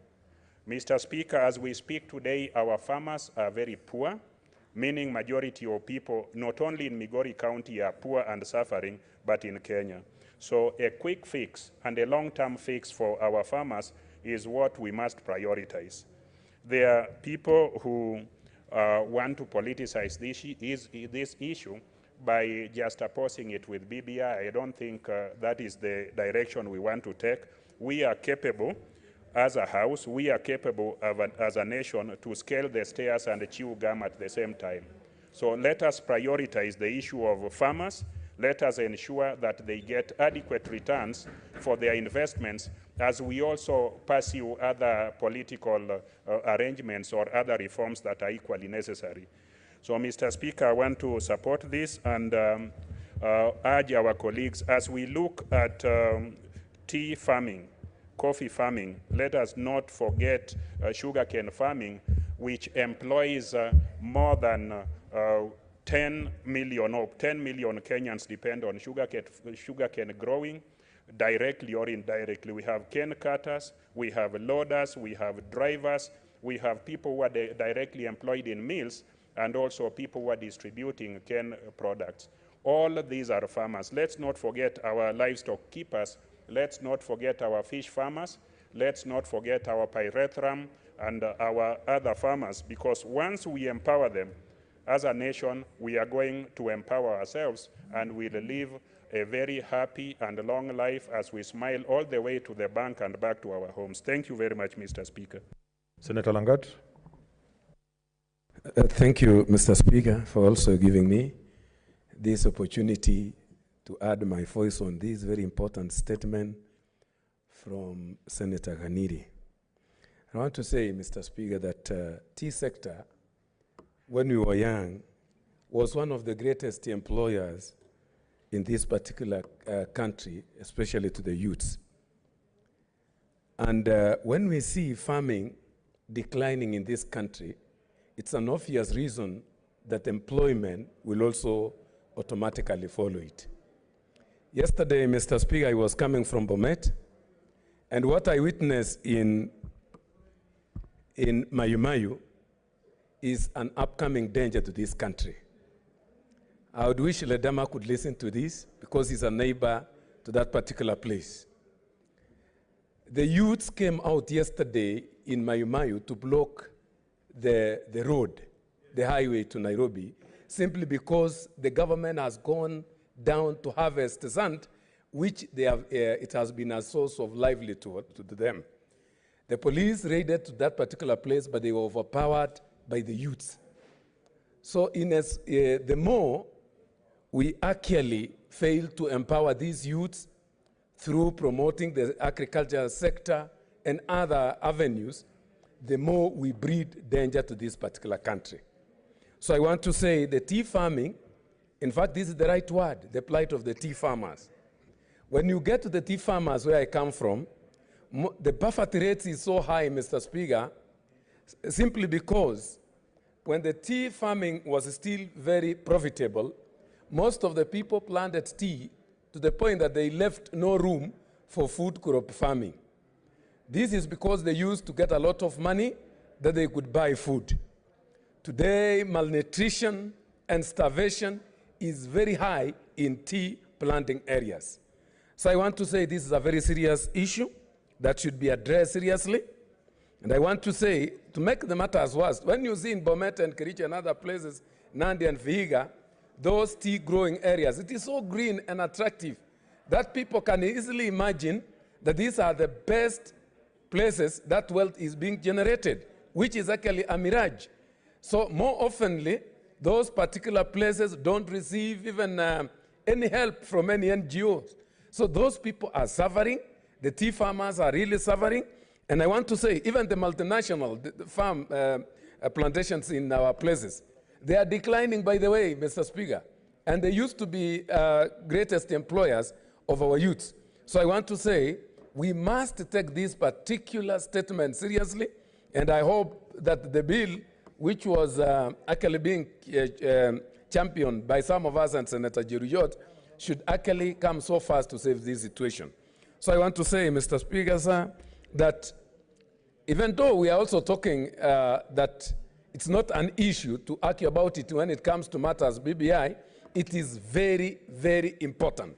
I saw Senator Bishiro really supporting Senator Ongeri when actually he said it's not a matter to do with BBI. In as much as it was a matter, a very important concern to all of us, that pastoralist issues must be actually listened to in BBI, even farming, which is one of very important, that is crop farming, which is one of the very important sector in this country, must be seriously debated on.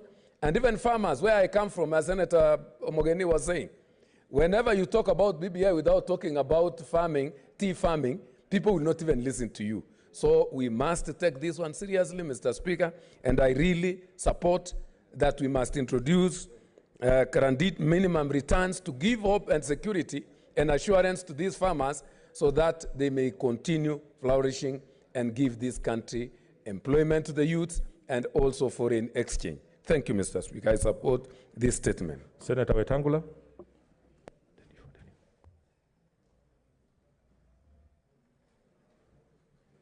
Mr. Speaker, I salute Senator Khaniri for this very, very important statement. Mr. Speaker, Kenya has been on the world map as the top tea farmer.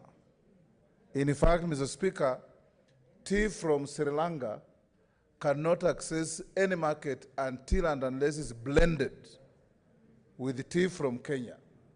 That's how good our tea is.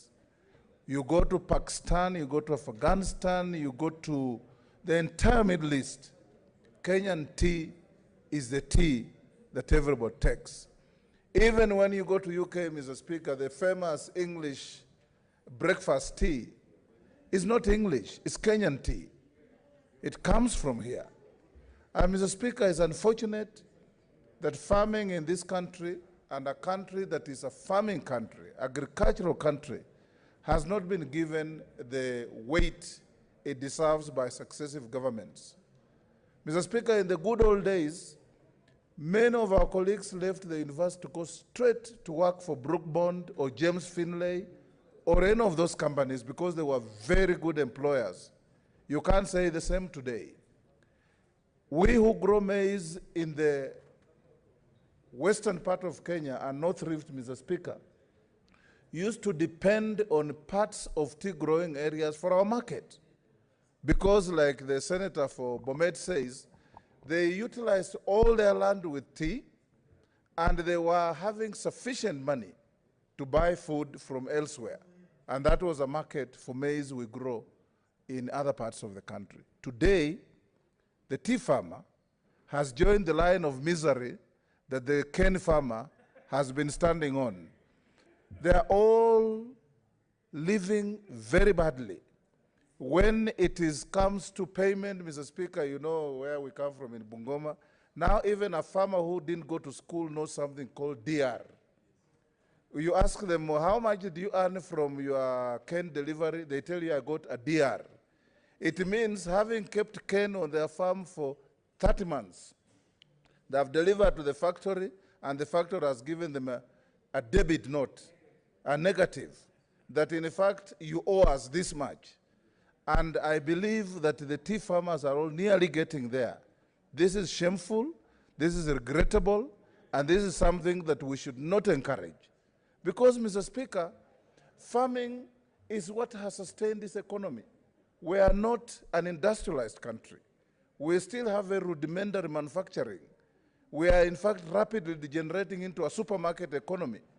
What we used to produce here, Colgate, whatever, now they are produced in Egypt and put on supermarkets here. Colgate Palmolive closed. What do you call East African Industries closed. Everything is gone. We are now dependent on things produced elsewhere, South Africa, India, Egypt, Algeria, and we now run just a supermarket economy. We must support our farmer. And since BBI is about three components, policy change, legislative change, and constitutional change. Even if we don't write these crops in the constitution, we must legislate in the legislative change. Senator Falhada, wear your mask. Yes. We must bring proper legislation, Mr. Speaker, to fit in the component of legislative change and legislative arm of the BBI. We must bring proper policies in the policy sector so that we make our farmers get the worth of their sweat. If you go to area like Bungoma, Trans Nzoia, Mr. Speaker, people are trying to grow tea, but there's nowhere to deliver it because KTDA has been captured by cartels. It is no longer serving farmers. We must return this crop management and the benefits out of these crops to the benefit of the farmer. Lastly, Mr. Speaker, there is no country in the world that is properly agricultural without subsidies to farmers.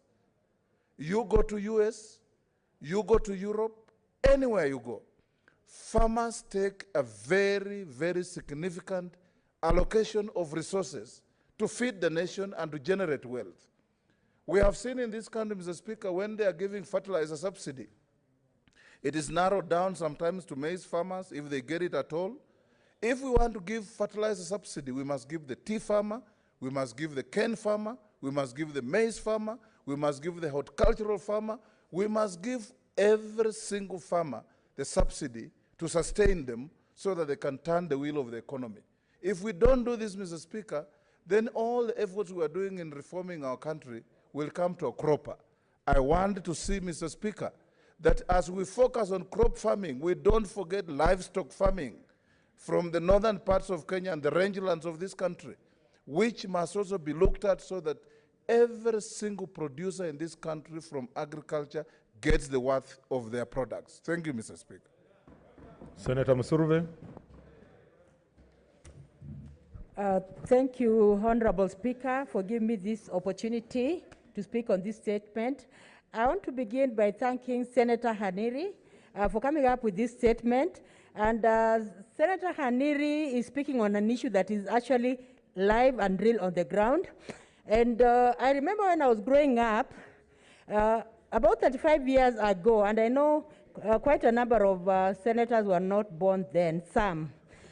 I have to say that about 35 years ago, when I was in Vihiga County, where I originally came from, I could see my grandfather planting tea leaves. And he was a very good farmer, and he was known. He was not working because he was a retired teacher during the colonial times, but he was able to pay his workers just from the tea proceeds. And very many people were able to get into tea farming. And there was a predictable day when tea was plucked, when tea was collected, when money was even paid. And people really got into tea farming because of these incentives, because there was just encouragement that time. But it is unfortunate, as years have gone by, we find that tea farming has become one of the poorest, farming crops. But that time it was a cash crop that was really, people were able to pay school fees, like my grandfather was able to pay school fees for his children. He was able to maintain his family and all that. And also other farmers I saw in Vihiga were able to do that. But right now, it is really a state that is a sorrow state. Honorable Speaker, when I started working as a teacher, I decided to reward my parents. When I got my first pay, I decided to plant tea leaves for them because I saw how lucrative it was, and I thought that it was a good way of rewarding my parents so that they can have a predictable income even in the aging moment. But right now, Honorable Speaker, there are so many brokers in the tea industry, and when it comes to tea, it has no returns for farmers. And I want to say, Honorable Speaker, it is an issue that we have to take seriously as Kenyans. Because Kenya, we signed the Maputo Declaration. And the Maputo Declaration was very clear that 10% of the national revenue will go to farming. And when it comes to tea, tea is a big employer for youth, farmers, and people can even employ themselves. As a country, we are talking about employment as a very big agenda for us. We want to say, Honorable Speaker, there is need for the tea manufacturing industry to be streamlined so that our farmers are also encouraged. It is unfortunate that our farmers are really, wherever they are, some of them are really crying. They want the Senate to hold their hand. And as a Senate, we need to ensure that you are lifting up the farmers. We are ensuring that also legislatively, we are coming up with legislatives that will help our farmers. Honorable Speaker, it is unfortunate that the bill that Senator the commissioner, Senator Cheriot came up with. Up to now, it has not been completed. It is not law. But there's need to fast track that bill so that it is eventually law. And when it becomes law, I'm sure that farmers in Kenya, especially tea farmers, would be encouraged even to get into planting tea. Because it is unfortunate that, a factory, a crop that was so lucrative at one point is now being uprooted because farmers are discouraged. As a nation, we have to see how to endeavor and encourage our farmers. Because one thing, they're doing a big job. They're employing themselves, they're employing youth, they're feeding their families, and they're even taking their children to school out of tea. So, Honorable Speaker, we need to really ensure that there is return for farmers. And this is a house that can really ventilate on this and ensure that our farmers are actually protected, because this is our mandate. Thank you, Honorable Speaker, and thank you, Senator Haniri, for bringing up this very big, good statement. And I hope that the committee that will deal with this statement will do service to the statement of Senator Haniri so that it sees light of the day and farmers are protected. Thank you, Honorable Speaker. Finally, Senator Ledama.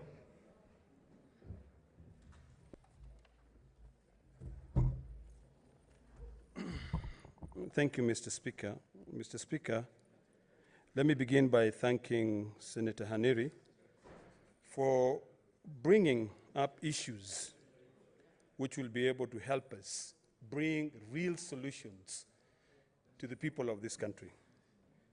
Mr. Speaker, earlier on, the chair of CPIC, who is my very good friend, talked about us politicizing things saying that the BBI does not look into this matter.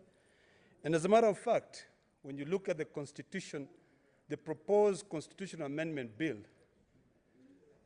Article 3, which is on shared prosperity, talks about the government shall promote sustainable agriculture.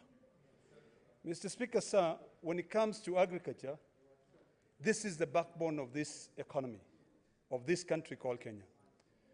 Some of the facts which are quite clear, Mr. Speaker, sir, is that the tea industry or the tea sector employs 10% of the total population of this country. Last year alone, Mr. Speaker, sir, the tea sector brought in this country over 200 billion shillings in foreign export. It also brought in about 23 billion shillings in terms of local sales for the tea. So what does that tell you? Mr. Speaker, sir, it talks about the issue that Senator Haniri has brought out clearly, which deals with the issue of the management of the tea sector. When you look at the tea sector, Mr. Speaker, sir, there are two elements. There is the export, which is good for the foreign income of this country, and there is also the local sales. When you look at the Constitution, Madam Speaker, you will also realize that agriculture is devolved, and this Senate has stood firmly to be able to protect devolution. This Senate, last year, Madam Speaker, passed a legislation that encourages warehousing. It's actually called the Warehousing Receipt Bill. So, Madam Speaker, what we ought to be talking about now is how do we ensure that our county governments, which agriculture is devolved, sit down, the CCs in charge of trade or in charge of agriculture, find a way to promote these tea farmers, to help these tea farmers, instead of us actually lamenting. One of the biggest problems that I see, and I thank the Cabinet Secretary in charge of Agriculture, Munya, is that he said, instead of us talking about all these issues, let us find what the problem is. And he pointed out to one particular area. It is the outdated auction system.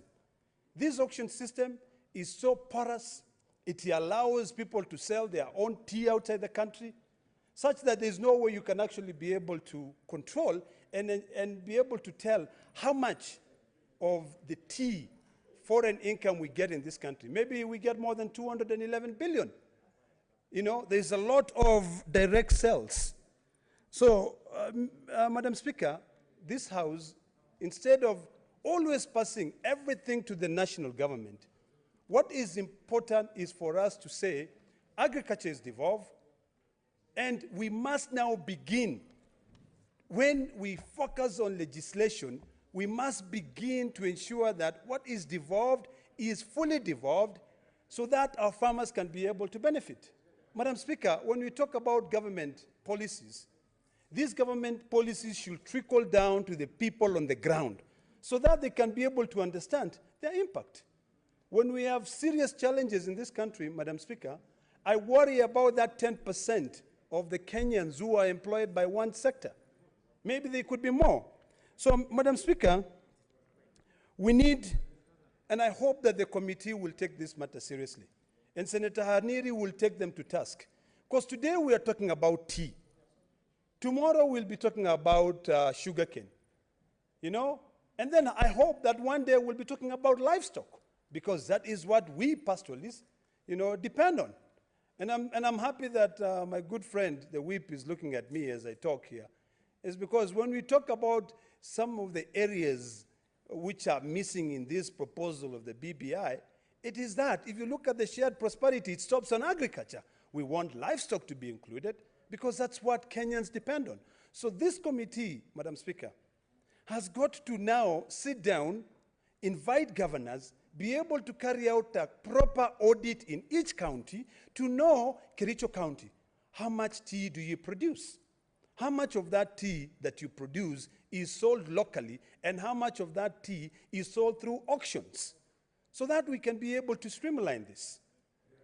The genius in that sector is amazing, Madam Speaker. In fact, Madam Speaker, I can today disclose that some, the companies, there's a company in Kericho that does not only packages the traditional tea, but he also packages a different kind of tea that helps us. It boosts your immune. This is courtesy of the governor of Kericho. So we've got all that ability. The problem is that it is not that we do not have laws, because if you read this constitution, if you read the laws that are out there, they have laid out everything properly on paper, but practically, is it actually achievable? So we go back to the constitution. The framers of this constitution thought it wisely to devolve agriculture because they knew that is what everybody in this country depend on. So what we need to do is to push for this implementation of these laws, implementation of the constitution, because it is not that we do not have enough laws. It is just that we don't care, we come and lament. I listened to the good senator from Bungoma, the distinguished senator, Wetangula, talks about the DR, the deficit that farmers have. These are caused by brokers, people who go out there.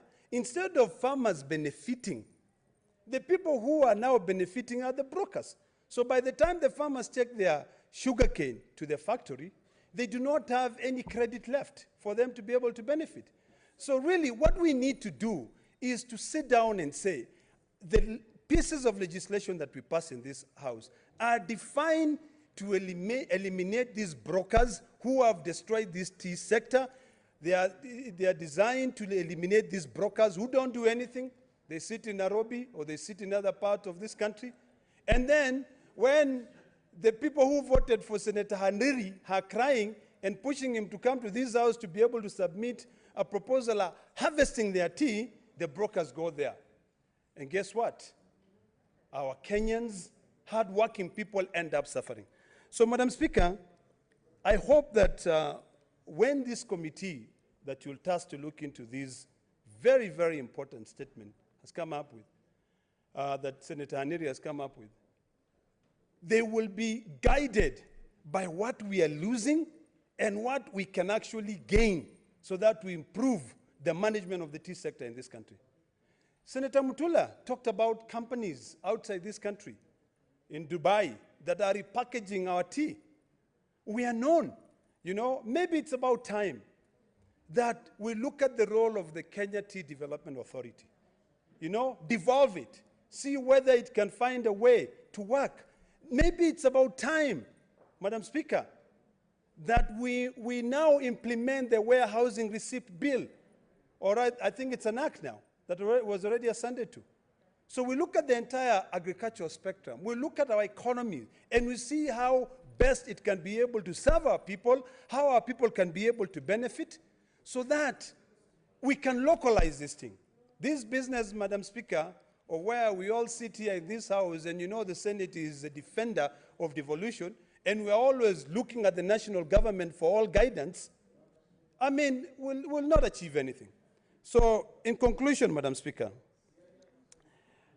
I think it is important that when this committee will sit down to try and figure out what ails this sector, they must also be able to carry out serious statistics. We have very good institutions in this country, Madam Speaker. The Kenya Bureau of Statistics can give you proper statistics on what each and every sector in this country produces.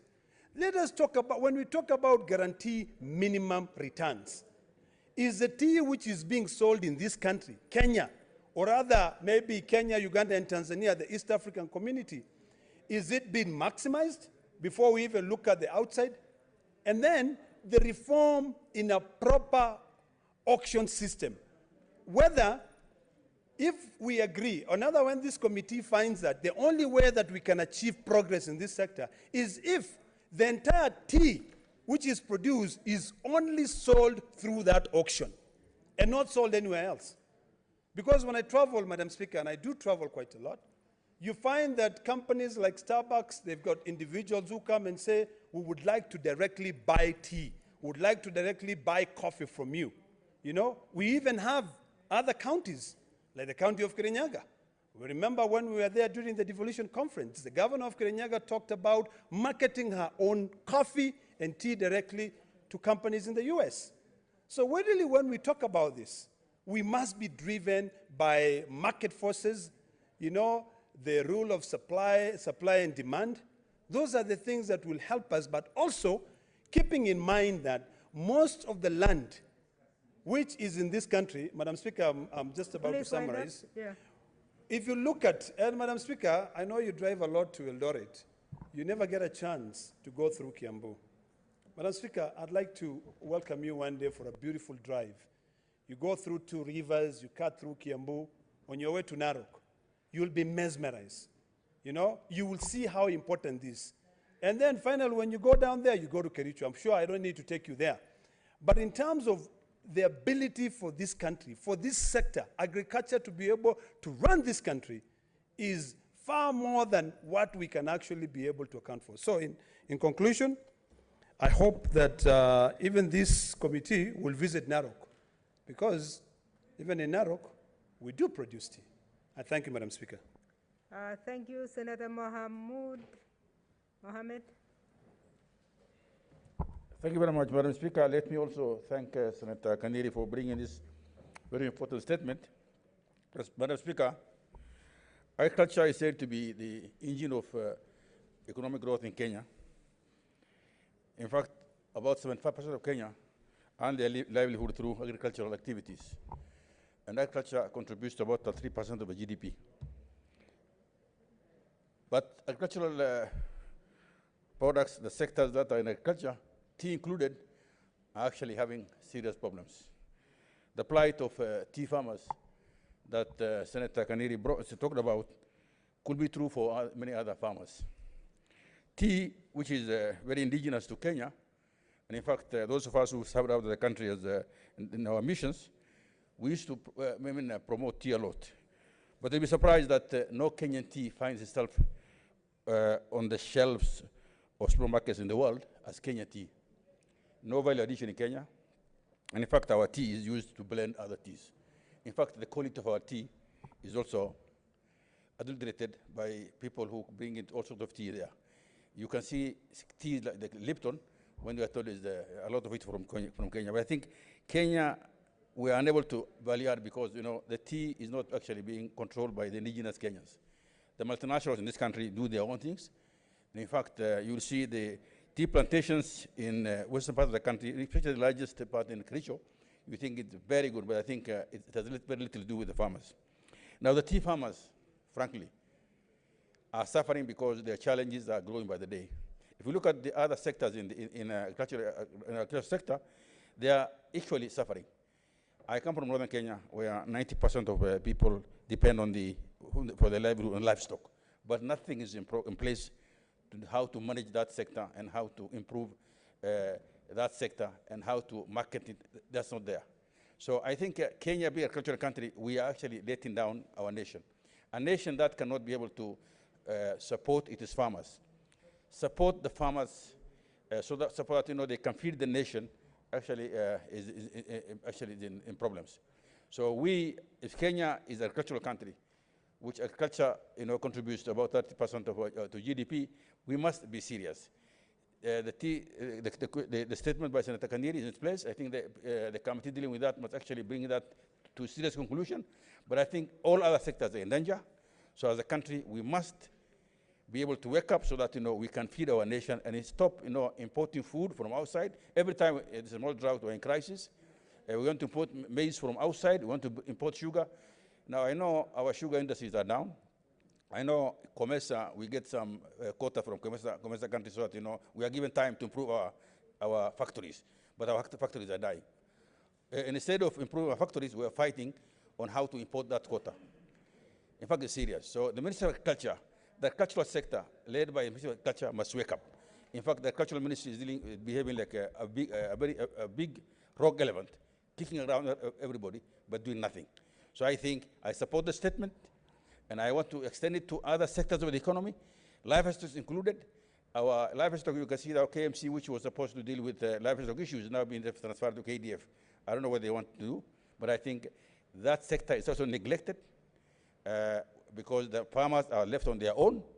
We need a government that supports takes farmers seriously, so that this country can feed itself. With those, I beg to support the statement. I thank you, Madam Speaker. Finally, the whip, Senator Kangata. Yes, Madam Speaker, let me first take this opportunity to thank the senator who has brought this very good petition. And the reason is that, first, it is beneficial to the country, in particular, the fact that tea is a major export of this Republic of Kenya. Madam Speaker, there are three key earners of foreign exchange in this country. Number one, we have diaspora remittances, we have tea, we have horticulture. Madam Speaker, I take pride that I come from the county that produces the largest volume of tea from the small-scale farmer. Murang'a County has 10 tea factories. We start from Gatanga at a place called Karriera Ward. You go to Kandara to a place called Gedhumu region.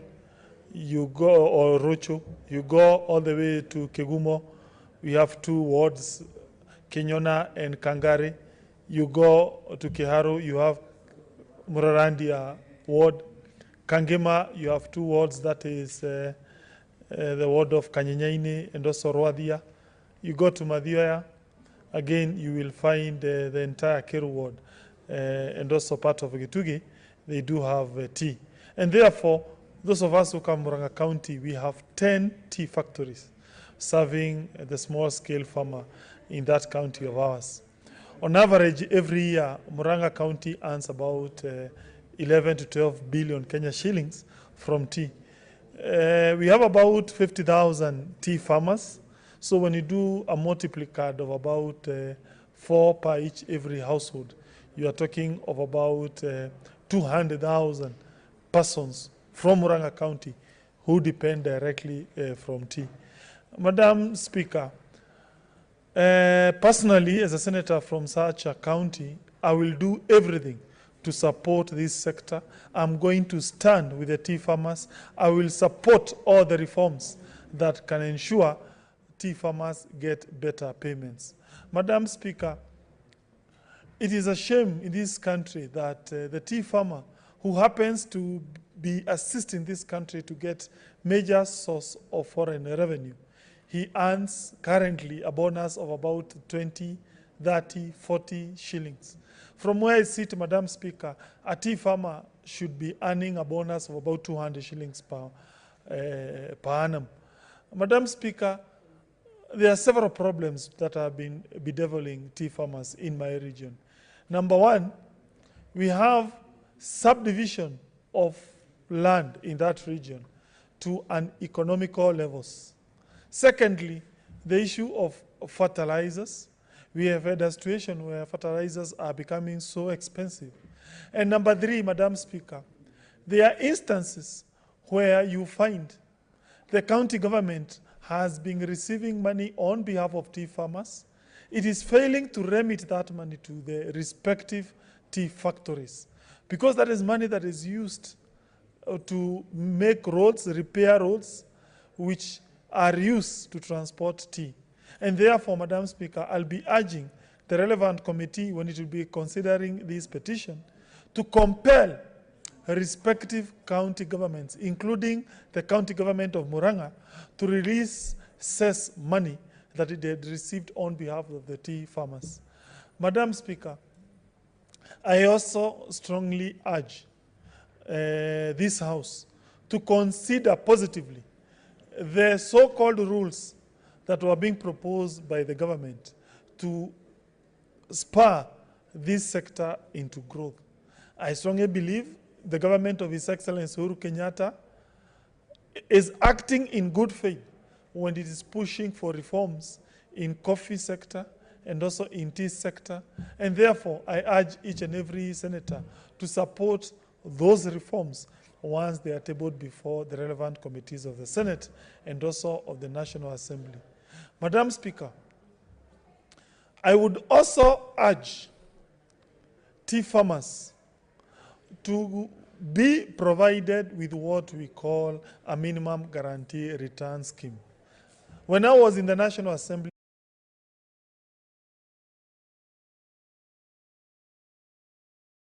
return for coffee, for sugar, or for cotton, for tea farmers.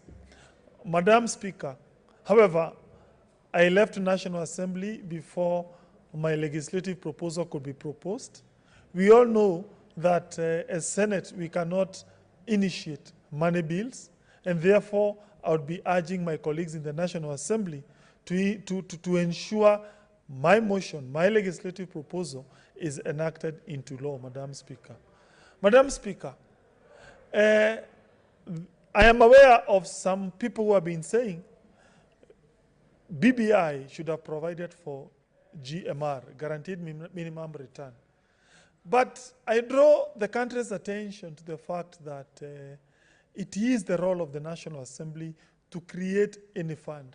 And therefore, those who are arguing that point, they should be asking members of the National Assembly to enact requisite legislation for GMR.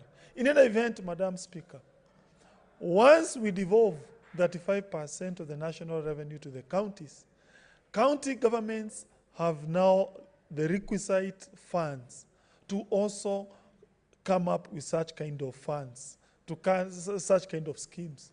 So therefore, GMR is provided by implication by BBI, by virtue that governors will now have requisite funds to create such kind of scheme if they deem fit.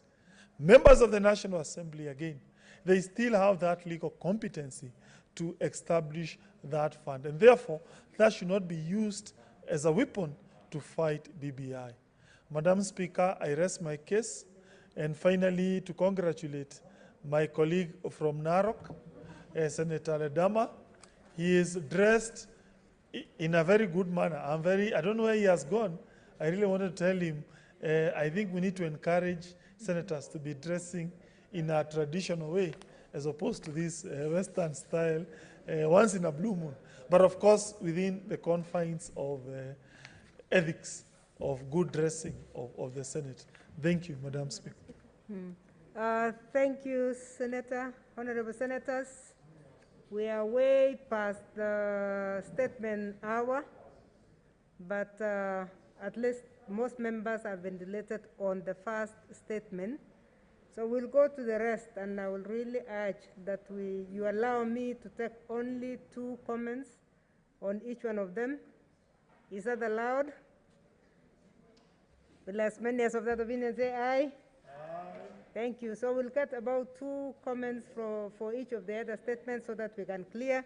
And the next statement is from Senator Rose Nyamunga.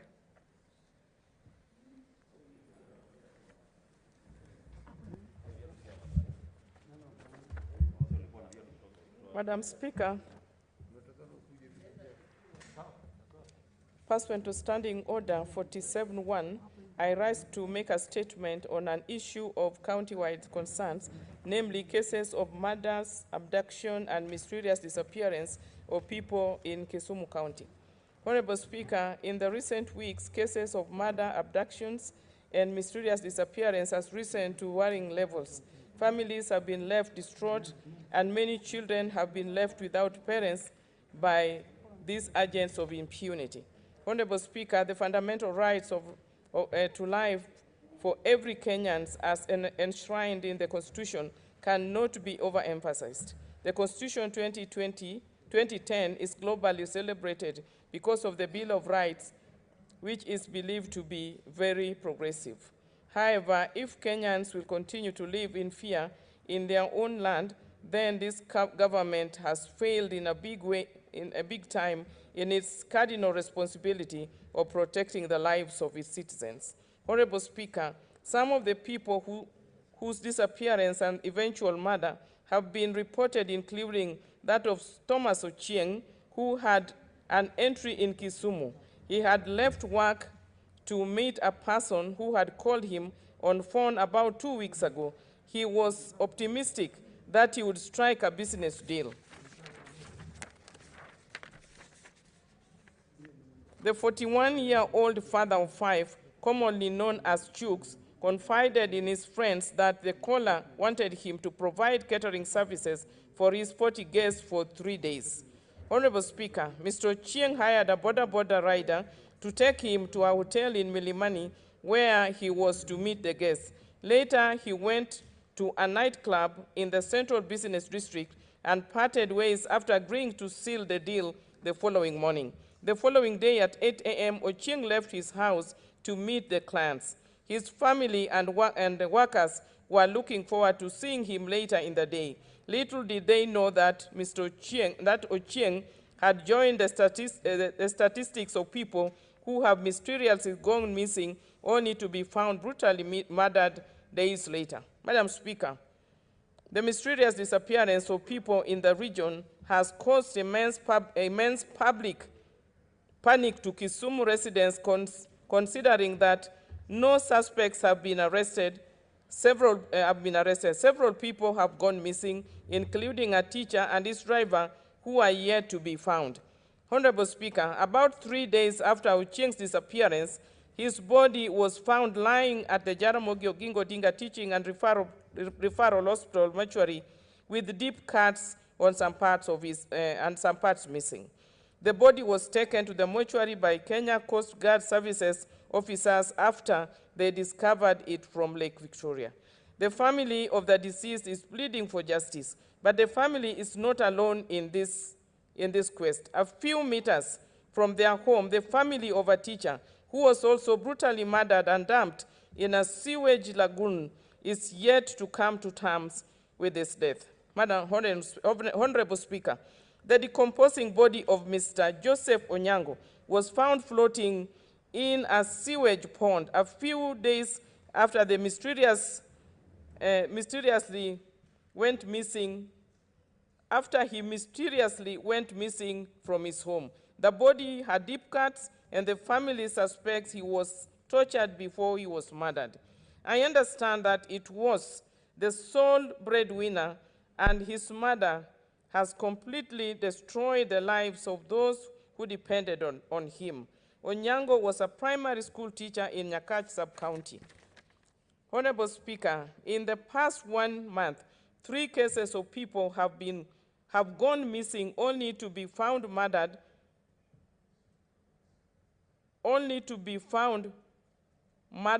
have been reported in the region. Other cases have been reported since the year began, including the brutal murder of a 42-year-old NGO worker in Riyadh. Karen Anyango's body was found in a pool of blood in an office block where she worked as a support staff and caretaker for Community Initiative Action Group and Transparency International. To date, no suspect has been arrested. Another case is that of a nurse, Mr. Ferdinand Ongeri, 40-year-old, who was abducted by unknown people at Riyadh Dispensary. His body was later found dumped in a forest in Nandi, several kilometers away. A postmortem report indicated that he died due to excessive bleeding after his throat was slit and mouth stashed with a sharp object. Madam Speaker, in August, the body of a teacher who went missing a few weeks after she was interdicted was found dumped by the roadside at Tido, that is in Kisumu East. And as concerns grow over mysterious deaths, several families are also struggling to find their kin who have gone missing. In Nyamasaria, the family of Enoch Odhiambo, a primary school teacher, is yet to find him and his driver more than a month after they left home and attended a burial in Migori. His car was found abandoned a few meters from Sondu, that is Nyakach sub-county. Madam Speaker, I urge you to task the Standing Committee on National Security, Defense and Foreign Relations to take upon this matter and summon the security team from the region to provide information and steps taken so far to stop such unwarranted abductions, disappearance, and murders of people. I thank you, Madam Speaker.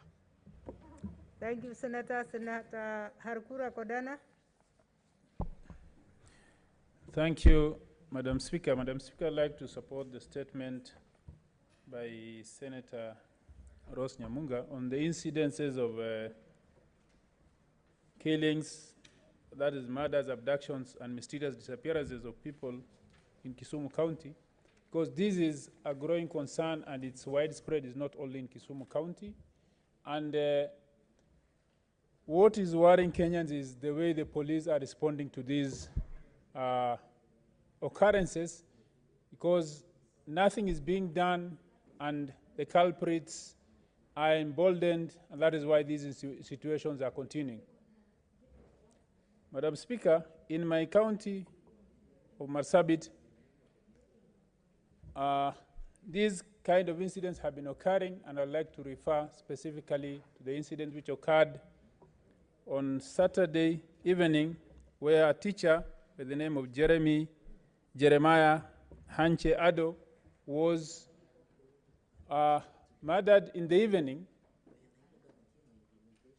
very early in the evening, because it's reported to be about 7:30, when people are still moving about in town. An incident occurred, and the members of the public who witnessed the incident even tried to alert the police, who were just patrolling nearby, and no action was taken. I'd like to first pass my sincere condolences to the family of the teacher, Jeremiah Hanche Ado, his friends, and the community, because this is a very sad occurrence and called for cold-blood murder of a teacher who was just going about his business, a teacher who, until he met his and sudden death, was a teacher at one of our secondary schools, the Kamaricha Secondary School. And as you know, we have very serious shortage of teachers, especially because of the incidences which have been occurring where teachers from other parts of this country don't want to go to the northern part of Kenya. But now we are losing our own through senseless killings like this one. Madam Speaker, what is worrying is this incident occurred very early in the evening. The scuffle between the teacher and the suspect was witnessed. And when he was shot, the police who were patrolling around were called. And they were told actually it's not more than 50 or 30 meters from where it occurred. But the police did not react. They just walked off.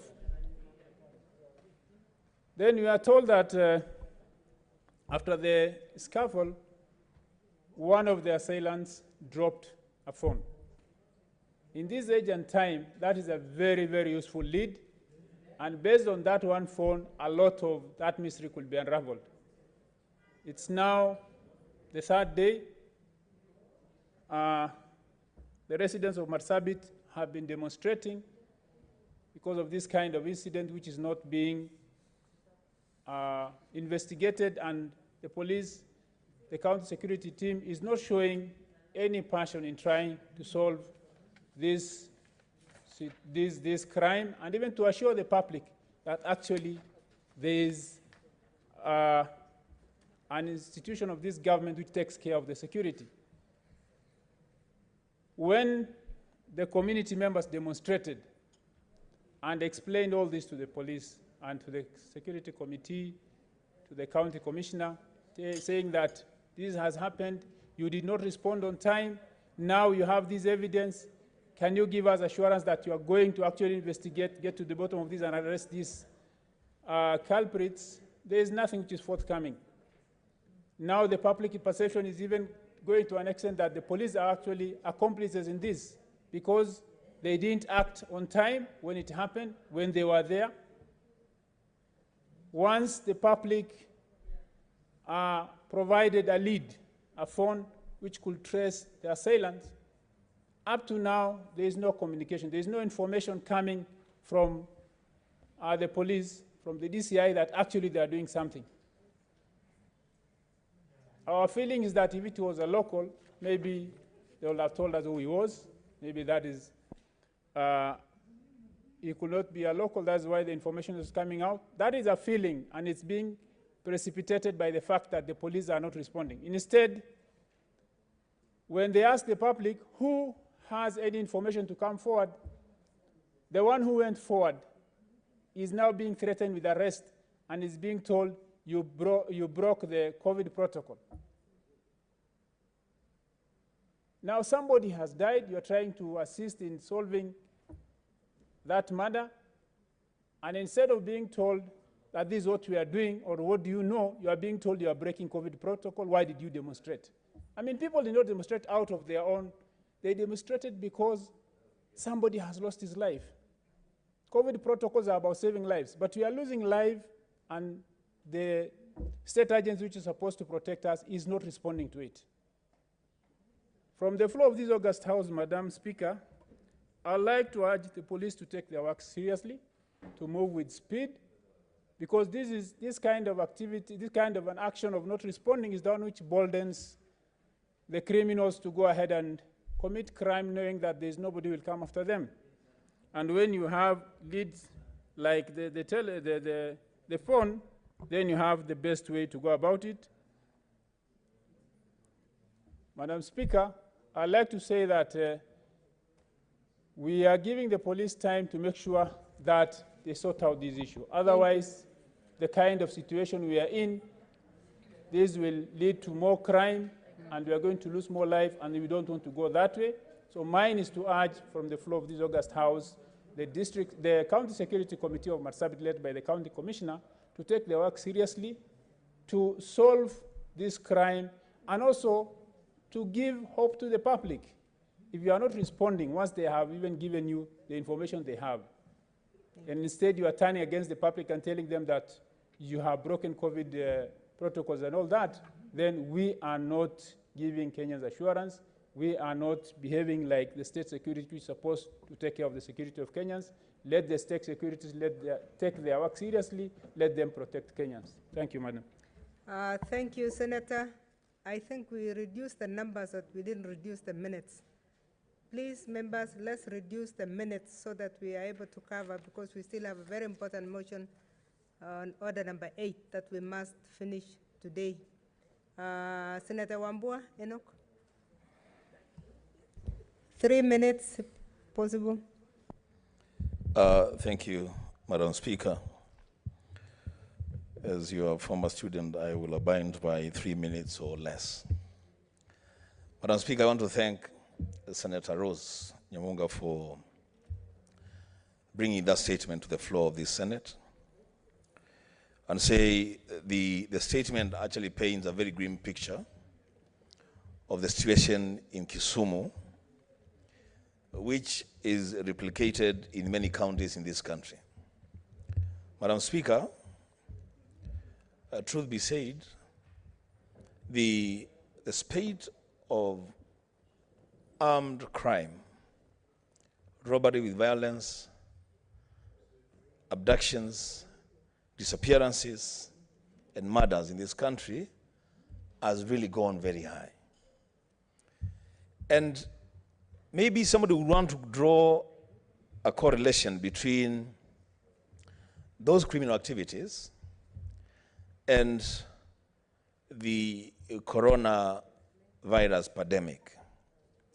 That whereas criminals are taking advantage of the situation to wreak mayhem upon innocent citizens, the police perhaps are taking cover and being cautious and careful on interactions. Mr. Speaker, Madam Speaker, there will be need to strike a healthy balance between the fight against corona and the cardinal duty of police officers to ensure law and order in this country.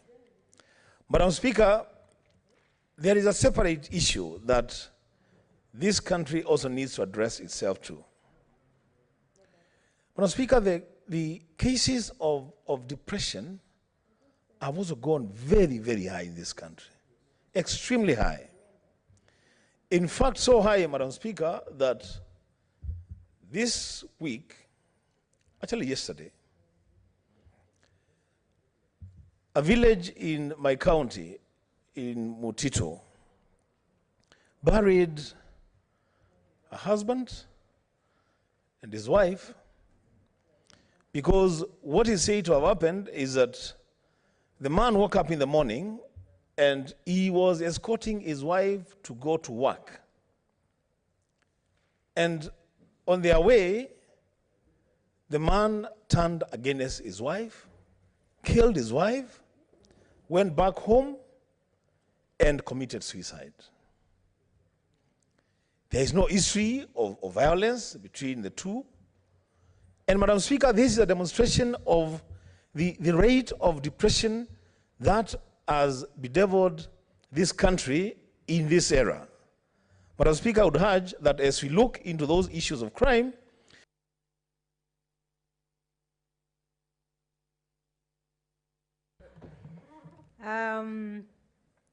Senators, looks like this statement is turning towards 48-1, although it was at 47-1. Let me get two statements, 2 minutes each from two different regions, then I can make the decision. Senator Gerard Gay, Samson, 2 minutes, please. Thank you, my neighbor. Then I'll go to Western. Thank you, my neighbor. Speaker, Madam Speaker, sir, thank you for the, Madam Speaker, thank you for this opportunity. I want to commend, and I remember, Madam Speaker, before the changes in committee happened, as the Chair of Justice Legal Affairs, we were supposed to go to Kisumu to listen into a forced disappearance and extrajudicial killings, because Senator Mohamed Faki had hosted us in Kisumu, in Mombasa County, and I want to confirm that it was harrowing stories. It is sad that it is happening in Kisumu, and I hope the JLAC will be able to follow up so that we can have that report. Madam Speaker, the killings have continued to happen, and I concur, especially in Nandi, where 2 young men had been killed in Masab. There is one that was killed by the police, and the investigation ongoing in Lesos. There are arrests that have been made in the border of Vihiga, and Nandi County has been arrested. Madam Speaker, the other day, as I conclude on 30th October, a man by the name Mr. Lawrence Kipkurui Tuluso was brutally murdered by armed robbers on Friday 30th. He was an employee or security officer of East Africa Produce Tea Limited Factory Chemami Tea Estate. Up to now, the phone has disappeared. It has not been tracked, and I want to ask the same question. Police can track. Whenever some of us wanted to be arrested, it was easy for police to track. This victim was killed, hands were tied, and you remember, Madam Speaker, in tea estates, for example, there were brutal murders before in Nandi of tea managers. We are seeing that creeping up. And I hope, Madam Speaker, following with this statement of Senator Rose Nyamunga, we expect, Madam Speaker, that these investigations must be done expeditiously. We request the police to move with speed. For example, for Lawrence, Mr. Lawrence Kipkurui, he was tired, his hands were tired, he was brutally murdered, the phone disappeared. I thought these are things that can be easily traced and tracked down because they have. So, Madam Speaker, I support and I hope the appropriate committee will be able to investigate and get back to the House. I thank you, Madam Speaker, for that indulgence. Thank you. I'll get a view from Western, Senator Gertrude Musuruve, and please 2 minutes. Thank you, Honorable Speaker, for this time you've given me. I want to support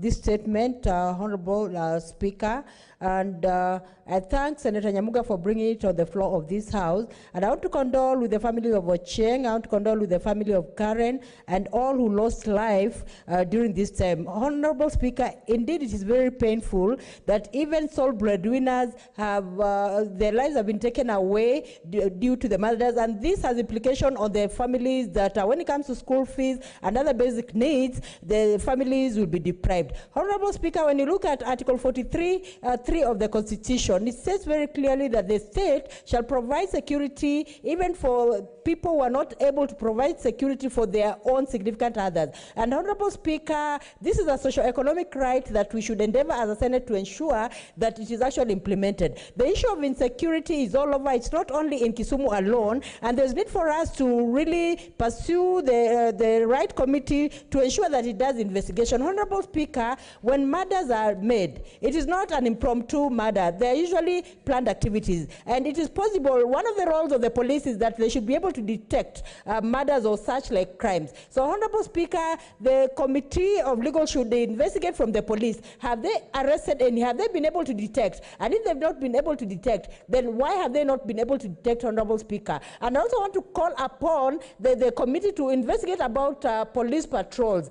Police patrols being done in Kisumu, Honorable Speaker. If they're being done, how come no one has come to know that they are murdered? Because, Honorable Speaker, the kind of people who are being murdered are professionals, teachers, nurses, and all that. There's need to investigate what exactly is happening in Kisumu so that it is arrested, Honorable Speaker. It could be just the same people who are doing the same acts, Honorable Speaker. And they need to be detected, they need to be brought to book so that it doesn't continue, because this trend will continue in Kisumu. And unfortunately, Honorable Speaker, it is something we really need to ensure it stops. So I believe that the Committee of Legal Justice Security will do something about this issue. Otherwise, I thank Senator Nyamuga for bringing this issue on the floor of the House so that it is addressed. Thank you, Honorable Speaker. Honorable Senators, I am now persuaded that this statement should have been under 48(1), so I will direct it to the Committee on National Security, Defense, and Foreign Relations, and we hope that the members of JLAC can join in to make sure that we get a good report. Thank you. The next statement is from Senator Shionga.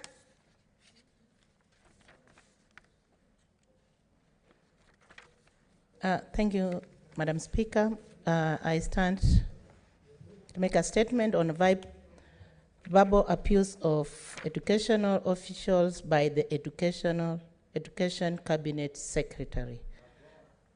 Madam Speaker, I rise pursuant to Standing Order 47(1) to make a statement on an issue of general topical concern, namely verbal abuse of officials by the Cabinet Secretary for Education, Professor George Magoha.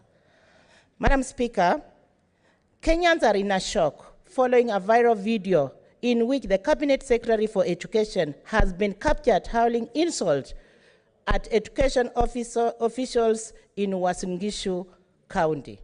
In the video, the Cabinet Secretary who was on a visit to educational institution in the county on Friday, November 6, 2020, to assess learning and delivery of desks in various schools, is recorded interrogating the Uasin Gishu County Director of Education, Mr. Kitonga Mbaka, concerning alleged untightness of a school the CS was visiting in the county. The CS, seemingly unimpressed by the response of the education official, hurls insult to Mr. Mbaka and is recorded saying to Mr. Mbaka in Kiswahili language, and I quote, "Nikisema wewe ni mchinga, ni uongo. I would be wrong," that is, in English, would I be wrong if I say you are stupid? Whereupon the CS then proceeds to tell the education official publicly and to his face, "Wewe ni mchinga kabisa. You are very stupid." And these are the words coming from the CS of Kenya. Madam Speaker, such a kind of conduct by the Cabinet Secretary or indeed anyone in leadership is unflattering and should be condemned in the strongest way possible. Madam Speaker, the CS who is in charge of education should be the last person to set a bad example to the public, including the millions of children in our education system, which he has been given the privilege to lead. If indeed the cabinet secretary or the CS issue to raise with the concerned education official, there are official channels and procedure that ought to follow instead of insulting his juniors. The conduct of the cabinet secretary is in total contravention of the national values and principles of governance as expressed in the Constitution, which calls for, among other things, high standards of professional ethics, human dignity, inclusiveness, human rights, and integrity. Values that the CS Professor Makoha obviously discredited in this particular instance. Madam Speaker, lastly, as a House, we must condemn the conduct of the Cabinet Secretary. The Cabinet Secretary must also apologize immediately and in reservation to the education officials in Uasin Gishu County and the entire country or public for his unbecoming behavior. Thank you, Madam Speaker. Thank you, Senator. Senator Mwinyi Haji Mohamed Faki. Asante Bispika kwa kunipa fursa hii kuchangia taarifa iliyoletwa bungeni na Seneta maalum Seneta Shionga kutoka kaunti ya Kakamega. Mheshimiwa Spika, ni jambo la kutamausha kuwa Waziri Magoha aliweza kumkejeli na kumtusi afisa wa elimu katika eneo la Rift Valley kwa njia ambayo ilikuwa si sawa katika maadili ya binadamu. Mheshimiwa Spika, sifa kubwa kwanza ya kiongozi ni kwamba lazima awe ni mwenye kuheshimu sheria na kuheshimu binadamu wengine. Lakini kitendo cha profesa alichofanya kinakeuka maadili yao. Mheshimiwa Spika, sote tuna mapungufu katika kutenda kazi wetu, na itakuwa si sawa Mheshimiwa Spika kwa waziri ama kiongozi yoyote kumuita mwenzake mjinga ama mpumbavu wakati wa hadharani, mahali hadharani ambapo kila mtu anaweza kuona. Mheshimiwa Spika, hayati Nyerere alisema kwamba mtu mpumbavu amezaliwa mpumbavu. Yani he is a fool kwa Kiingereza. Na mjinga ni yule ambaye hana ufahamu wa jambo fulani. Kwa hivyo akifahamishwa ule ujinga huo umeondoka. Kwa Mheshimiwa Spika, kama kulikuwa na jambo ambalo waziri ameona kwamba kuna upungufu kwa afisa yule wa elimu, angeweza kumuita faragani na kumueleza kwamba jambo hili linafaa kufanywa kwa njia ifuatayo. Lakini kumuita mjinga ama mpumbavu mbele ya hadhara, Mheshimiwa Spika, ni jambo ambalo ni kinyume na maadili, na hivyo tunamkemea Waziri Magoha kwa jambo kama hili. Mheshimiwa Spika, ni jambo la kuvunja moyo kwamba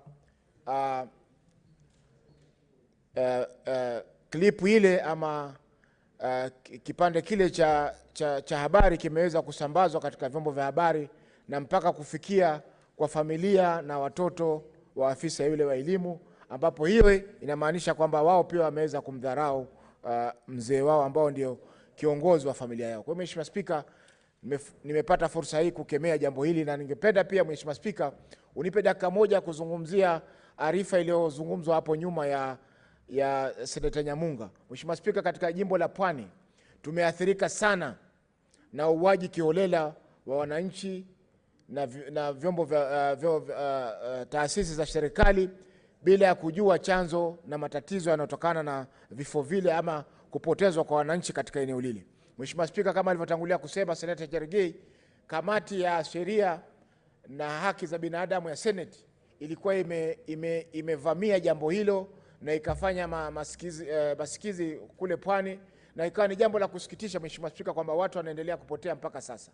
Kwa hiyo Mheshimiwa Spika, jambo hili lazima lifuatiliwe kwa haraka ili ile ripoti ambayo ilikuwa imechunguzwa na kamati ya sheria ya Senate iweze kuletwa hadharani na wale wahusika waweze kushtakiwa na kupelekwa kotini kwa wakati unaofaa. Mheshimiwa Spika, tulisema kwamba ni jambo la aibu kwamba tuna katiba nzuri tuliopitisha mwaka 2010 lakini watu wamepotea zaidi katika katiba hii kuliko ile katiba ya nyuma. Asante Spika kwa kunipa fursa hii. Thank you, Senator Olekina Ledama. 3 minutes, please.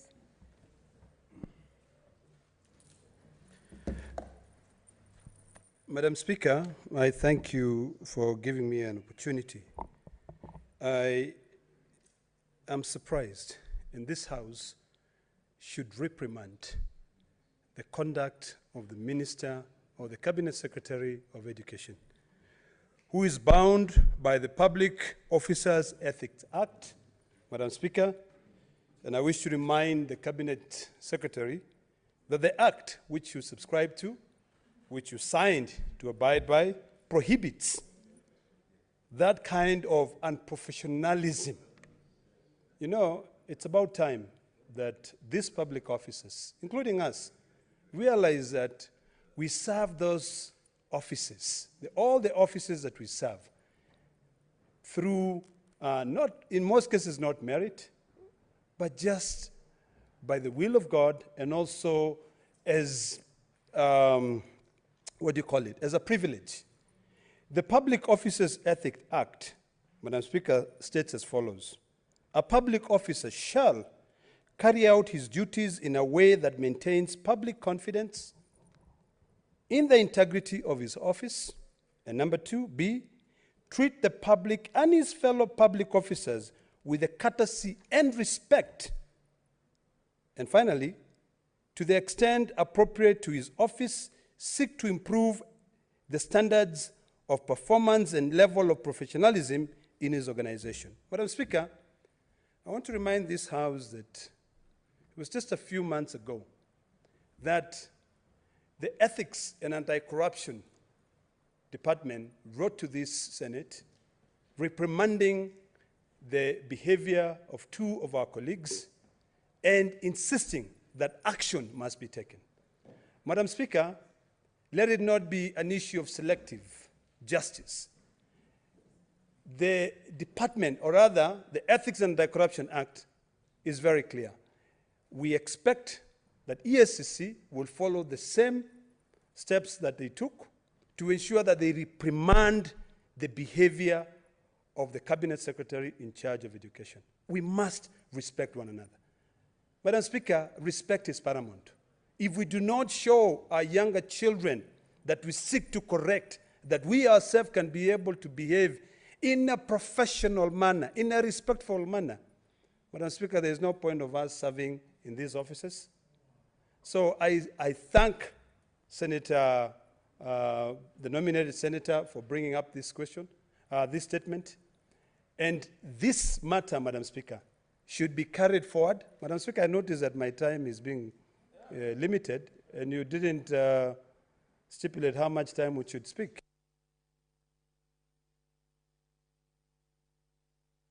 Yeah. Madam Speaker, as I conclude this, it is important, and I hope that if this is a statement that requires action by a committee, that ESCC should also be called upon to investigate the Cabinet Secretary and ensure that we respect the rule of law. We don't come into this parliament to pass legislation so that certain individuals can choose or can cherry-pick what to respect and what not to respect. These laws are very important, and they are mandatory for all of us to adhere to them. I thank you, Madam Speaker. Thank you, Senator. Senator Bokisha Samuel.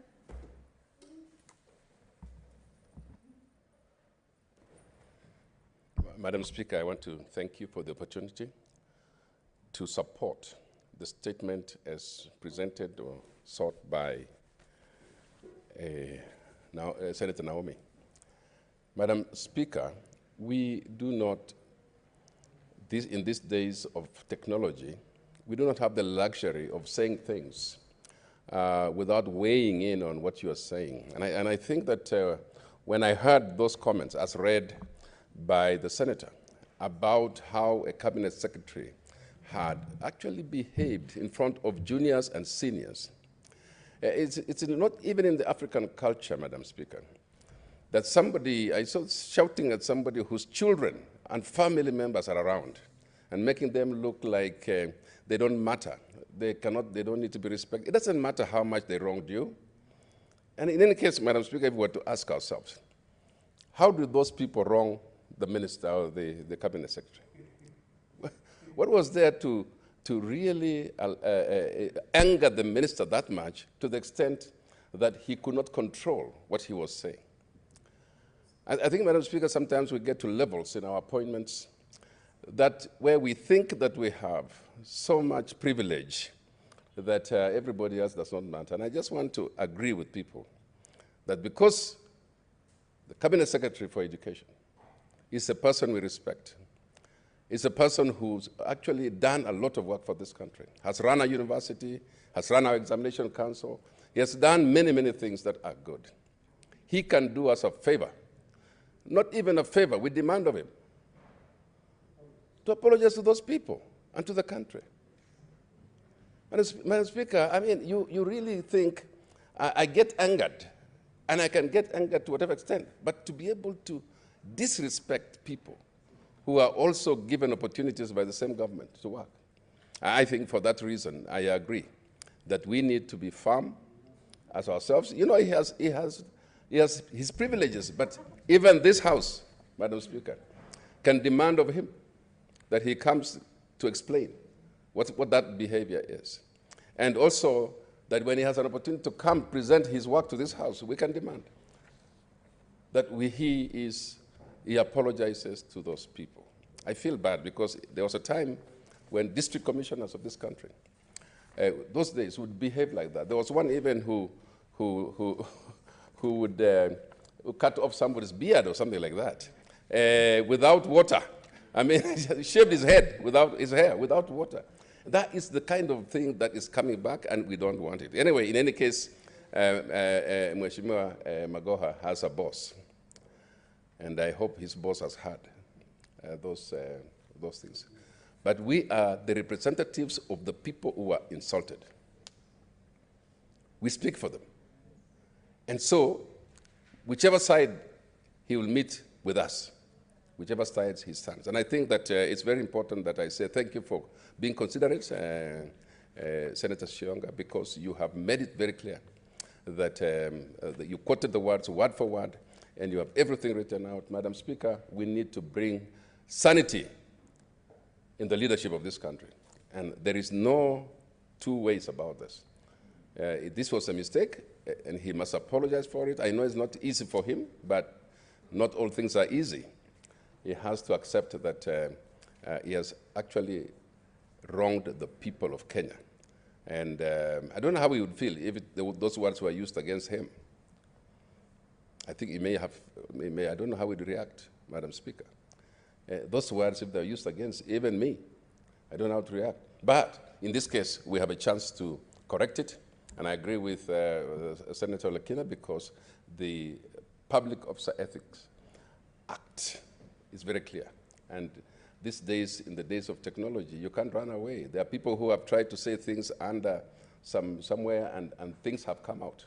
People see you. People these days record you. I just giving him information. People can record you, and because with these telephones now, you can be recorded in context or out of context. And these are some of the things that I speak. So I want to support this statement, and Madam Speaker, if the particular committee of this House wants to follow it up, they can follow it up. And even follow up on that matter and call him to come and explain why he would do that to Kenyans. With those few remarks, I support. Thank you, Senator. Finally, Senator Halaka Abshiro Soka. Thank you, Madam Speaker. Madam Speaker, I thank you for giving me the opportunity to contribute to this statement by Senator Shionga, and to congratulate her for being able to stand up for somebody that perhaps didn't have the ability or didn't have the power dynamics to be able to speak up for herself or for himself. Madam Speaker, leadership is about respect, and I think if indeed, and I have no reason to doubt that the good professor and CS actually did speak those derogatory words and thus abusive language, then he really definitely is out of order and must be called out. And I'm glad that Senator Shionga did just that, and that he must apologize. But perhaps also, I don't know what level the person that was abused is. Maybe it's about time education is devolved. Madam Speaker, the idea that a CS will run around this country, going to every little classroom and every little corner and fight with very junior people and abuse them because of the fact that perhaps the power dynamics is such that they are more powerful or more invincible, or perhaps they are the supervisors, is really unacceptable. Why would a sitting CS go and start running in classrooms? And I've seen the CS actually do that in very many little corners of this country. And that, again, of course, is a recipe for conflict. Because if you're going to supervise such junior people, perhaps then, you are bound to find some fault. And then perhaps you're bound to get angry. And of course, then some people are not very evolved as to perhaps manage their anger very well, and so then those things may come out. But that said, there's no excuse. It's unacceptable for a minister to really disparage people who work for him or who work for this country. And mistakes have ways, rule of law, ways in which those mistakes are to be handled, even if it's punishment. You punish the person according to certain respectable or certain acceptable, parameters of respect for human beings. So I think also as a nation, and we are in the process of going through what, a constitutional moment through the BBI, one of the things that has been identified is also lack of national ethos, lack of just respect for ourselves and for others. So I hope, really, we in leadership position start to act and to model behavior that really we should be proud that our children can follow, and that we are mentors for our children. Definitely, if those words were uttered, then I'm very ashamed to say that the minister responsible for children, the minister responsible for giving our children discipline and educating our children, is really, really setting a bad example. And in this case, we actually condemn it and ask that he does something about it. I don't know if an apology is even enough. I thank you and I support. Thank you. I'm seeing Senator Musruve is highly, I see her hand is being waved so vigorously. I will allow you 2 minutes, then Wambua 2 minutes. Thank you, Honorable Speaker, for giving me talk time to comment on this statement. I want to begin by thanking Senator Shionga for bringing this issue on the floor of the House. And Honorable Speaker, when we look at our Constitution, Article 28, it is very clear about human dignity. It is very clear that we need to respect and protect human dignity. It is unfortunate that the CS was able to utter such words to Mr. Mbaka, and it is painful that he did not empathize. He never put himself in the shoes of Mr. Mbaka. For someone to say in Kiswahili, wewe ni mjinga, actually, and this is someone maybe who has children, someone who has gone through the system and all that, it was very demeaning, Honorable Speaker. And I want to say, Honorable Speaker, that the CS should really get into a moment of introspection before he even talks to people. He needs to be very clear that they need to respect people's dignity. And Honorable Speaker, even before talking, aside from this statement Senator Shionga has brought, it has also gone viral that he even ordered a teacher to pick rubbish. Honorable Speaker, the CS needs to actually apologize to the fraternity of teachers in this republic, because we should not set a precedent where the CS can decide to just arrogate powers to himself and decide that he'll do what he wants to do to teachers. This is a wrong precedent, and the CS should appear before us, and in fact he needs to apologize to these people publicly, because it is very bad. Teachers are professionals, but he has demeaned the profession of teachers. He had demeaned the profession of Mr. Ombaka. This is something that is unacceptable, and he should even appear before the committee of the whole, the Senate as a whole, and explain himself and even apologize to Kenyan's Honorable Speaker. Because Honorable Speaker, if he's in that position, it does not mean that he's better than all Kenyans, but it's God's favor. When God favors you, it does not mean that you step on others as you continue. Thank you, Senator. Finally, Senator Wambua. 2 minutes also. Thank you, Madam Speaker. I'll be very brief. Only two things. One, Madam Speaker, last week on the floor of this Senate, we were discussing the behavior of PS in charge of maritime for demeaning the youth from Coast Region. Today, we are discussing the minister in charge of education for demeaning an education officer. Madam Speaker, questions must be asked, and I am happy that the leader of majority has said that action must be taken against this kind of leaders. People who don't bring honor, dignity to public office have no right to hold those offices. Madam Speaker, the CS for education is in charge of a very delicate section of our society, young people, children. When these children see their CS appearing on TV or speaking on radio, they want to listen what their peers, what their CS is saying. And they rush there, and what they find, what they are confronted with, are insults. Madam Speaker, I want to take this opportunity to condemn those utterances by the CS. And as my colleagues have said, it is high time that people are held accountable for their own utterances, beginning with the CS for Education, Professor Magoha. Madam Speaker, I support and I thank you. Thank you, Senator, and thank you, Senator Shionga. This Mr. Ketonga Mpaka, being my own Director of Education, I want to give him a great assurance because Senator has spoken, and I want to assure Senate that this is a very diligent worker in Uasin Gishu County. He works very well with teachers, he works very well with students, especially in this very difficult time.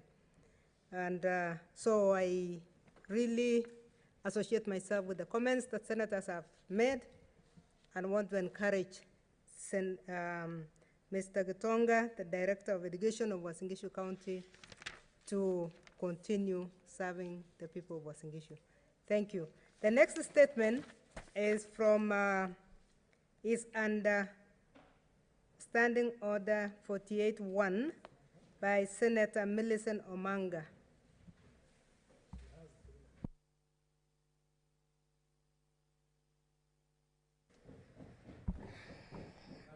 Thank you, Madam Speaker. I've got so many statements. I don't know which one, but let me. We'll give you a chance to read two of your statements. If you can start with the one for the Committee on Labor and Social Welfare.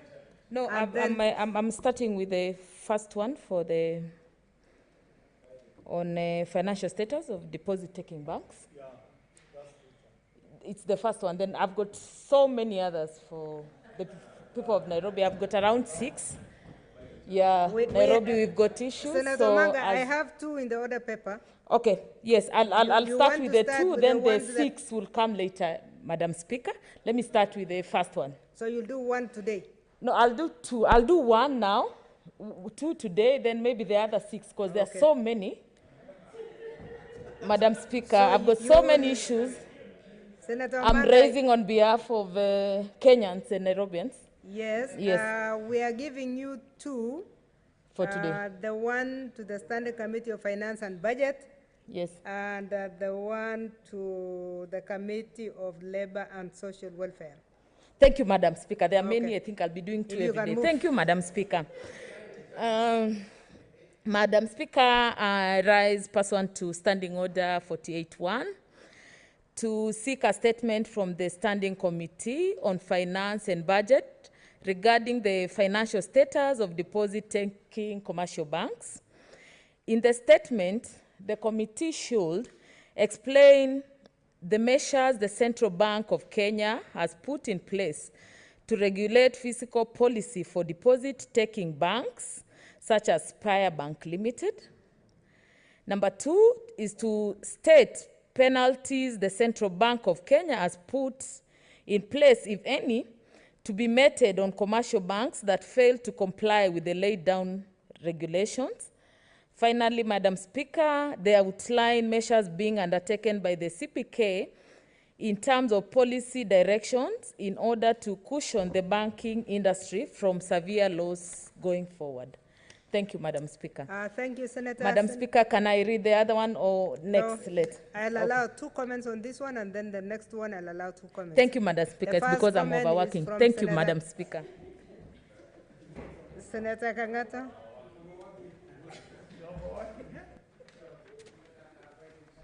Yes, Madam Speaker, I wish to rise and support what my sister has done today, Senator Omanga.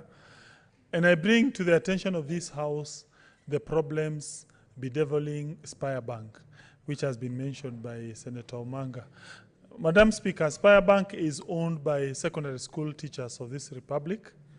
And Madam Speaker, Spire Bank made a loss of 556 million for the last 6 months. And this is compared to 81 profit that they did last year, same period. Madam Speaker, that bank experienced a 90% default rate, which is 7 times higher than the industry rate of 13.1%. Madam Speaker, this push the gross non-performing loans to 2.69 billion shillings out of a total loan book of about 2.96 billion shillings.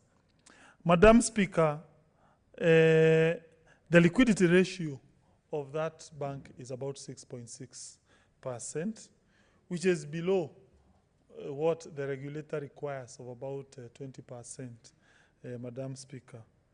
Madam Speaker, I have been informed that Mwalimu Sacco every week injects almost 200 million to that company. Madam Speaker, as a result of that, monies belonging to teachers of this Republic of Kenya is being lost by every week Mwalimu Sacco pumping money into a dead bank. And CBK is doing nothing. CBK is the regulator. It has power to punish or to inquire into the affairs of Spire Bank. But so far, we are not aware of anything that has been done by Central Bank of Kenya to ensure the teachers of this Republic of Kenya are protected. Madam Speaker, we all know the story behind the sale of that bank to Mwalimu Sacco. That bank used to be owned by one rich Asian. He then maneuvered to have it bought very expensively by the teachers of this republic, only to turn out it was a shell bank. Madam Speaker, I urge the relevant committee to investigate this scandal, to ensure all the culpable persons are prosecuted, to ensure the secondary school teachers of the republic get justice, so that we do not have a situation where good money is being thrown into a bottomless pit. Madam Speaker, I thank the senator who has brought this issue before this honorable House. I have no doubt that the relevant committee is going to render justice to the teachers of the Republic of this country. Thank you. Thank you, Senator. Senator Logorio Vetronila. Where? Thank you. Thank you, Madam Speaker. I also rise to support this statement by the overworking senator from Nairobi County. And Madam Speaker, this statement is very important because with the recommendations of the report from the committee, we shall avert a catastrophe. And whatever recommendations they come with, this House will be remembered as the House that saved teachers, especially secondary school teachers, who put their money into this circle. Madam Speaker, I speak knowing that teachers, as somebody was telling me here, don't take these circles seriously. They do not attend their annual general meeting. So most teachers whose money is put into Spire Bank every week are not aware of what is going on. And therefore, Madam Speaker, this House needs to protect teachers by ensuring that their savings are safe and putting central bank to task to explain what regulatory measures or regulatory interventions they are putting in place to ensure that this bank that is purely a teacher's bank is living up to standards, and that the deposits teachers are putting in this bank through Mwalimu Sacco do not get lost. Madam Speaker, very soon we shall see teachers going to the streets or camping at offices of Mwalimu Sacco or camping at offices of TSC, looking at how they thought they were depositing their monies into the SACCO, and yet maybe those monies were not going to the SACCO, and if they did, they have been mismanaged by Spire Bank. Madam Speaker, as Senator Kangata has said, this Spire Bank initially was Equatorial Bank, and Madam Speaker, the banking industry for a long time has had challenges. We have several of those banks like Equatorial that collapsed, and we are afraid that Spire Bank will collapse with the savings of teachers. Poor teachers who earn very little for a long time, they have been crying out for more money to be paid, and the little they get to save for their retirement is here being mismanaged by Spire Bank. So, Madam Speaker, I support this statement and call upon the committee to do a thorough job to ensure that people responsible for this mismanagement are put to task. Thank you, Madam Speaker.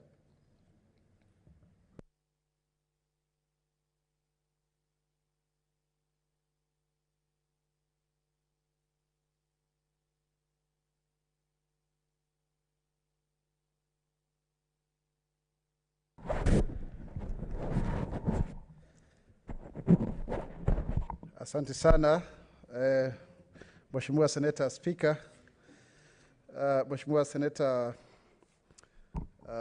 Petronila Were, kumradhi. Sasa hivi nitampatia fursa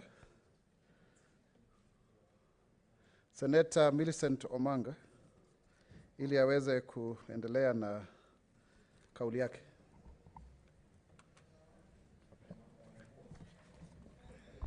Thank you, Mr. Speaker. I'm on my second statement. I'll do the other 6 maybe tomorrow. Thank you, Mr. Speaker. I rise pursuant to Standing Order 48-1 to seek statement from the Standing Committee on Labor and Social Welfare regarding the resumption of sporting activities in the country. In the statement, the committee should state the official resumption of dates for the indoor sports and other social contact sporting activities in the country, state the health protocol set jointly by government and the various sports federations to cushion players from the spread of COVID-19 during the matches, state the measures the government has taken in mitigation and support to various sporting teams against the harsh economic effects of COVID-19, and lastly, explain the actions that will be taken against teams found culpable of violating the health protocol set. Thank you, Mr. Speaker. Asante sana Senator Millicent Omanga. Senator Gertrude Musuruve, unaweza pia kuchangia, na ukichangia niseme kwamba mimi nimeshukuru sana na hongereni akina mama kwa sababu ya mwanamke wa kwanza kuchaguliwa kama makamu wa rais katika Jamhuri ya Umoja wa kule Marekani. Kwa hiyo Senator Musuruve, una nafasi yako, naona una nguo nzuri ya kijani kibichi. Thank you, Honorable Speaker, even for complimenting our own, who is now the Vice President. And Honorable Speaker, I want to begin by thanking Senator Omanga for coming up with this important statement. When it comes to sporting activities, we need to know that sports play a big role in the lives of people. Ordinarily, when teams come together for sporting activities, there's the spirit of team building that, that is actually embraced during the time. There's a friendliness that is also embraced, and there's also the spirit of endurance that comes in even as people engage in sports. Now, apart from that, Honorable Speaker, we also have the cardiovascular benefits of sports, that when people are in sports, they are able to bring at bay, diseases that are, related to heart diseases and all that. So sporting activities help in a number of exercises. And apart from that, Honorable Speaker, it has to be very clear before the Senate that there are people who have been relying on sports for their daily living.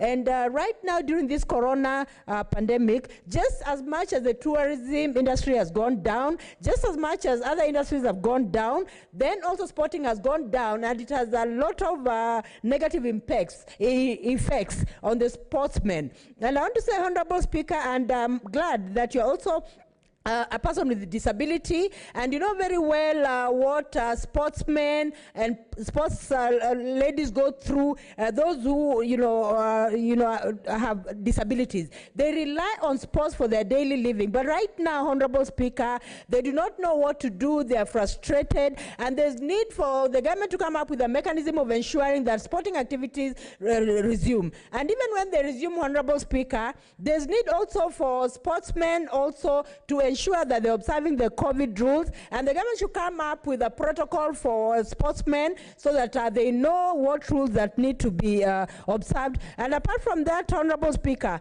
it has to be clear that sportsmen in this country have not really been cushioned. I know that quite a number of persons with disabilities who have been bringing glory to this country, like para-athletics, players, they've talked to me many times that they are frustrated, they don't know what to do. So there's need for the Committee of Labor to ensure that they're pursuing this issue so that sports regain in this country, Honorable Speaker, because there are so many people who are frustrated at the moment. Some of them are breadwinners, and they don't know where to go to. And there's need for sportsmen to be cushioned and cushioned handsomely. Even persons with disabilities who are sports people, they engage in sports, let them be cushioned, Honorable Speaker, during this corona. Asante sana kwa huo mchango. Nafikiri sasa nitamuita Senator Petronila Were azungumzie hoja ambayo ipo kwenye ratiba ya shughuli. Thank you, Mr. Speaker. When you sit there, you switch to Kiswahili, which sometimes tempts us to speak Swahili, and then we remember we are not as eloquent as you are. Thank you. Nimekuambia mara nyingi kwamba sio lazima Mheshimiwa Seneta kuzungumza kwa ufasaha. Kiswahili kitukuzwe kwa njia yote ile nyingine yote. Okay, Mr. Speaker, but because I'm reading the statement, I'll do in English. Next time I speak off the cuff, I'll try and match up to you. Thank you, Mr. Speaker. I rise pursuant to Standing Order 48-1 to seek a statement from the Standing Committee on Information and Technology regarding the abuse of dominance by the telecommunications company Safaricom PLC. In the statement, the committee should, 1, state what measures are in place to ensure there is a level playing field for players in the telecommunication industry, considering that Safaricom reached over 60% market share through their voice, data, and mobile money networks. Secondly, the committee should explain the measures taken by the Ministry of ICT, Innovation and Youth Affairs through the Communications Authority of Kenya to declare Safaricom a dominant player in the industry and to make the country's telecommunication sector more competitive. And Mr. Speaker, the committee should also state measures, if any, to prevail upon Safaricom PLC to offer access of its transmission sites to its competitors in areas where the competitors have little or no coverage because of the dominant status that they have achieved. And lastly, Mr. Speaker, the committee should determine if Central Bank of Kenya, CBK, through the Ministry of National Treasury and Planning, can strengthen mobile money interoperability, and foster financial inclusivity in the country by implementing agent and merchant interoperability. Thank you, Mr. Speaker. Asante sana. Senator Bunyihaji Mohamed Faki kutoka Mombasa. Mheshimiwa Spika, kuna hoja ya nidhamu kutoka kwa Mheshimiwa Senator wa Kitui. The Speaker, I hate to interrupt my brother, Senator Faki, but Mr. Speaker, I would want to get a ruling from the chair on this matter of a statement hour. Since we came to this house today, Mr. Speaker, we've just been on statements. Is it in order, Mr. Speaker, that we continue this way? Because there is other business lined up for today, and I'm not sure how that business is going to be transacted. Mr. Speaker, we should demonstrate a willingness to stick to our own rules and regulations for debate on this floor. Mr. Speaker, I would want direction on that matter. Asante sana Mheshimiwa Senator wa Kitui. Nafikiri pengine speaker alikuwa speaker mwenyewe, hususan ameweza kuarifu jumba hili, lakini nitaweza tu kurejelea kwamba kwa sababu ya ule uamuzi wa koti, inamaanisha kwamba sasa hivi tuna muda mwingi, kwa sababu ile miswada yote 23 na mingine zaidi ya 10 yote ni 41 inafaa kuletwa upya katika bunge hili la Seneti. Kwa hiyo ni kumaanisha kwamba sasa hivi tuna muda mwingi, na ndiposa tumechukua huo muda kupatia wale maseneta ambao wana taarifa ama kauli nafasi ili waweze kujieleza. Kwa hiyo ni jambo ambalo ni la kukusudia. Na tumai tumeweza kuelewana. Mheshimiwa Bunyihaji.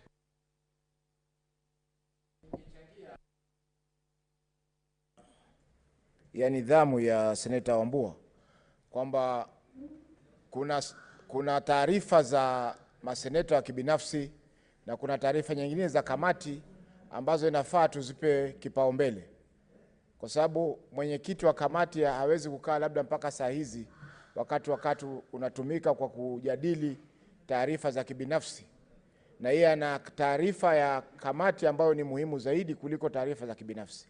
Mheshimiwa Spika, wakati tunapanga ule wakati tungezingatia jambo kama hilo, kwa sababu zile statement ambazo zinasomwa hapa nyingine tuna ripoti. Kama mimi niko hapa kutoka saa 8:30 niko na ripoti ambayo nilikuwa natakana nipeane ya kamati, na vile vile niko na mswada ama motion ambayo natakana nipeane, nimepeana notice, na mpaka saa hii saa 11:30 bado sijapata fursa ya kuweza kuzungumzia mswada ule.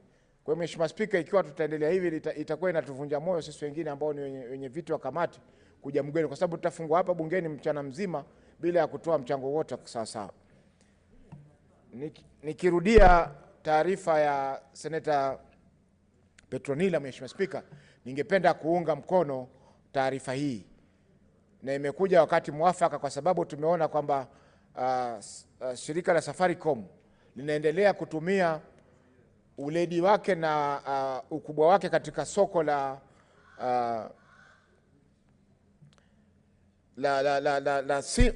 mawasiliano, Mheshimiwa Spika, ili kuwagandamiza wale wengine ambao wanataka kufanya biashara hiyo, na pia kutupa huduma duni sisi matumizi wa huduma hiyo. Mheshimiwa Spika, ukiangalia katika zile baadhi ya bidhaa wanazouza ni kwa mfano anauza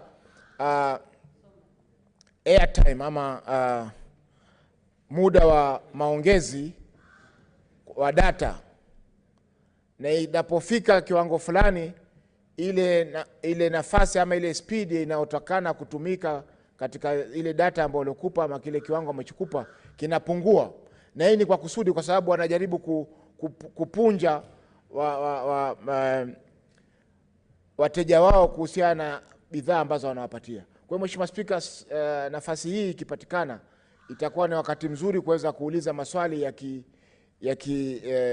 ya kiufundi ama ya teknolojia kuhusiana na hawa watumizi wakurugenzi wa Safaricom, ili kuona kwamba mwananchi hapunjwi katika huduma wanazopata kutokana na mashirika haya. Asante Mheshimiwa Spika kwa kunipa fursa hiyo. Asante kwa huo mchango mzuri zaidi. Na sasa hivi nampatia Seneta wa Narok, Seneta Olekina. Umevalia vizuri sana kwa nguo asilia za Kimasai. Shukrani Bwana Spika.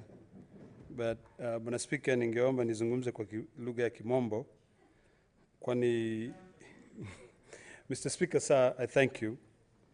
I've listened to the statement by my dear sister, Senator Petronina Were, in terms of the dominance presumed by Safaricom.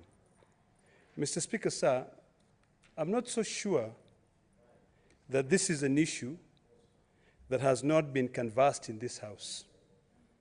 Earlier on, there was a statement that was brought to this House regarding competition and also regarding the issue of M-Pesa. And Mr. Speaker, what my sister is seeking to find is whether one of the issues is whether Safaricom can be declared a dominant corporation. We have different pieces of legislation, one being the Competition Act, which is very clear, Mr. Speaker, sir. And the object of this act, and when I read, was to ensure that there is increased efficiency in the production, distribution, and supply of goods and services. Mr. Speaker, we have to give credit where credit is due, or where credit is deserved. Mr. Speaker, if you have two cell phones, as most of us have, one being Airtel, the other one being Safaricom, in most parts of this country, because of the investment done by Safaricom, Safaricom will always have network. Earlier on, Mr. Speaker, when I read the statement by Senator Petronina Were, it had suggested that Safaricom should be compelled to provide, to share their area so that, unless she changed that statement, Mr. Speaker, there's a point of order. Hoja ya nidhamu tafadhali. Nidhamu or information. Mr. Speaker, I just want to inform the House and Senator Olekina that being dominant is not illegal. So I'm not talking about the illegality of it. I'm talking about the abuse of that dominance in such a way that other Kenyans or other operators cannot be innovative or cannot be competitive. The market is not competitive anymore. And there is somewhere that the other operators are allowed to operate by giving the dominant operator his right, but also allowing the others to operate and allow innovation in the country. Otherwise, when we don't check this abuse, then we are killing the industry and killing innovations even from the rest of Kenyans. Thank you, Mr. Speaker. Nafikiri kama ulivyosema hiyo ilikuwa hoja ya kuarifu, sio hoja ya nidhamu. Mr. Speaker, let me maybe just clarify this matter. The Competition Act of Kenya is quite clear. It says that the object of this act is to enhance the welfare of the people of Kenya by promoting and protecting effective competition in markets and preventing unfair and misleading market conduct through Kenya in order to, and the one that I'll pay attention to, is to protect consumers. The second one is to create an environment conducive for investments, both foreign and local. Mr. Speaker, today, the European courts slapped Amazon with violating the antitrust laws because they were using their market dominance to be able to influence what they can be able, the prices of commodities they sell, and what can be sold to other individuals. I'm not saying that I don't support this statement by my sister, but I think it's about time that we look at all the antitrust laws that we have in this country, so that we can be able to do those two things. One, to protect the consumers, and the second one, also to allow competition and to allow foreign direct investment into this country, and not to create an environment where when you invest so much of your resources, technology, then you are seen to be creating an environment which is not conducive for other businesses to operate. Mr. Speaker, before I was interrupted, I was trying to give an example between two cell phone companies in this country. I have a Zain line and I have a Safaricom line. And in most cases, what actually I would like this committee of ICT to investigate is why is it that every time when you call someone who has a Zain line, the line is always busy? You cannot,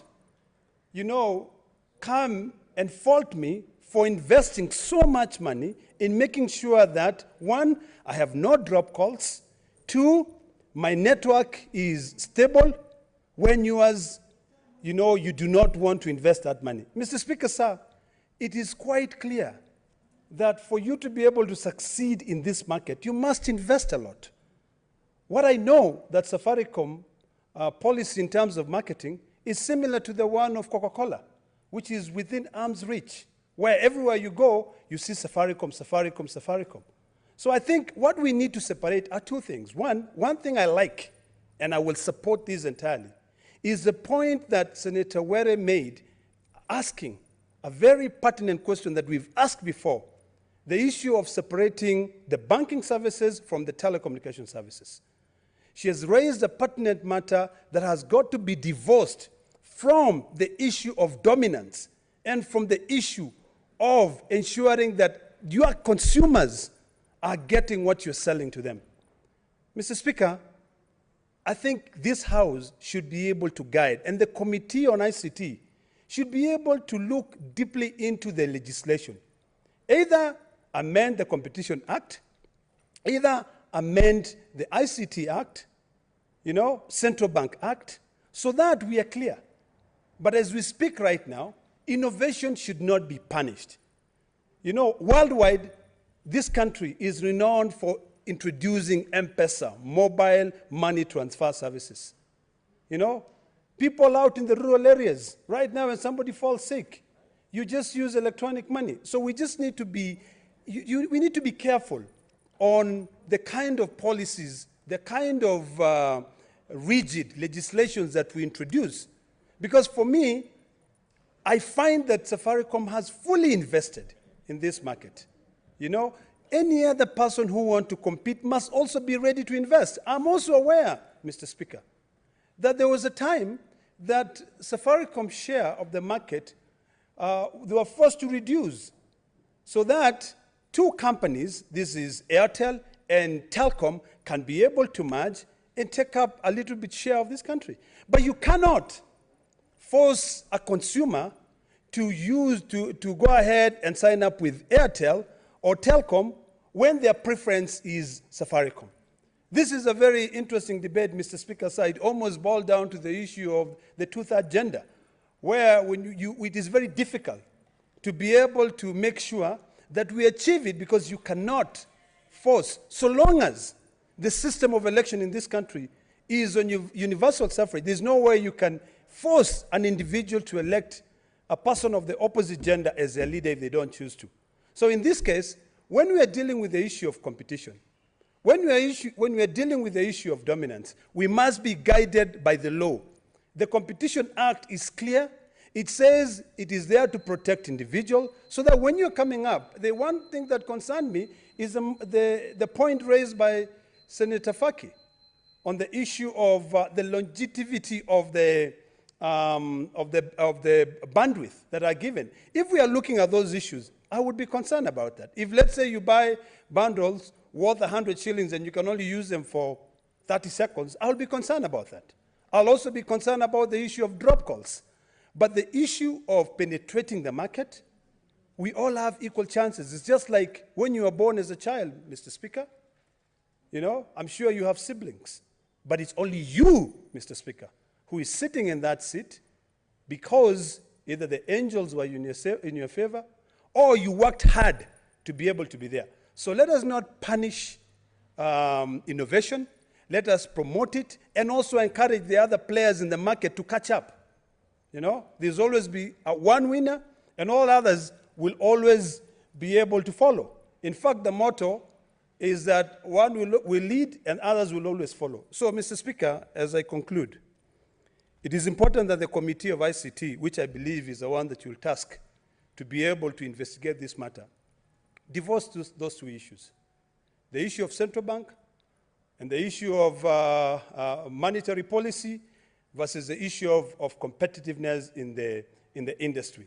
Let us create an environment that will encourage other players to come into this market so that we have diversity. And also, most importantly, ask a very simple question. Why is it that when you call somebody on Airtel, all calls are always busy, busy, busy? The network is not stable at all. I thank you, Mr. Speaker.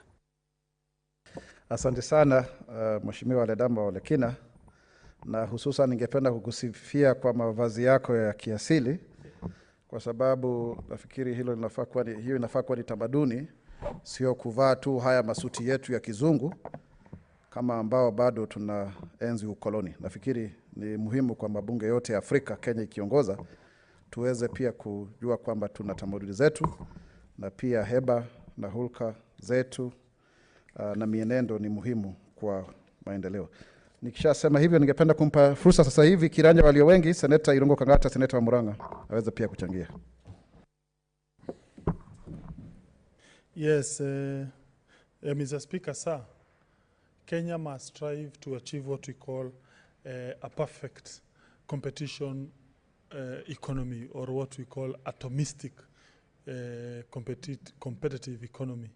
Madam Speaker, under such kind of atomistic... Mr. Speaker, sir. Mr. Speaker, sir, allow me to apologize and say that Kenya must strive to achieve what we call atomistic or perfect market competitive economy. And such kind of an economy has certain features. Number one, no participant ought to be a price fixer. Each participant, whether a buyer or a seller, must be a price taker.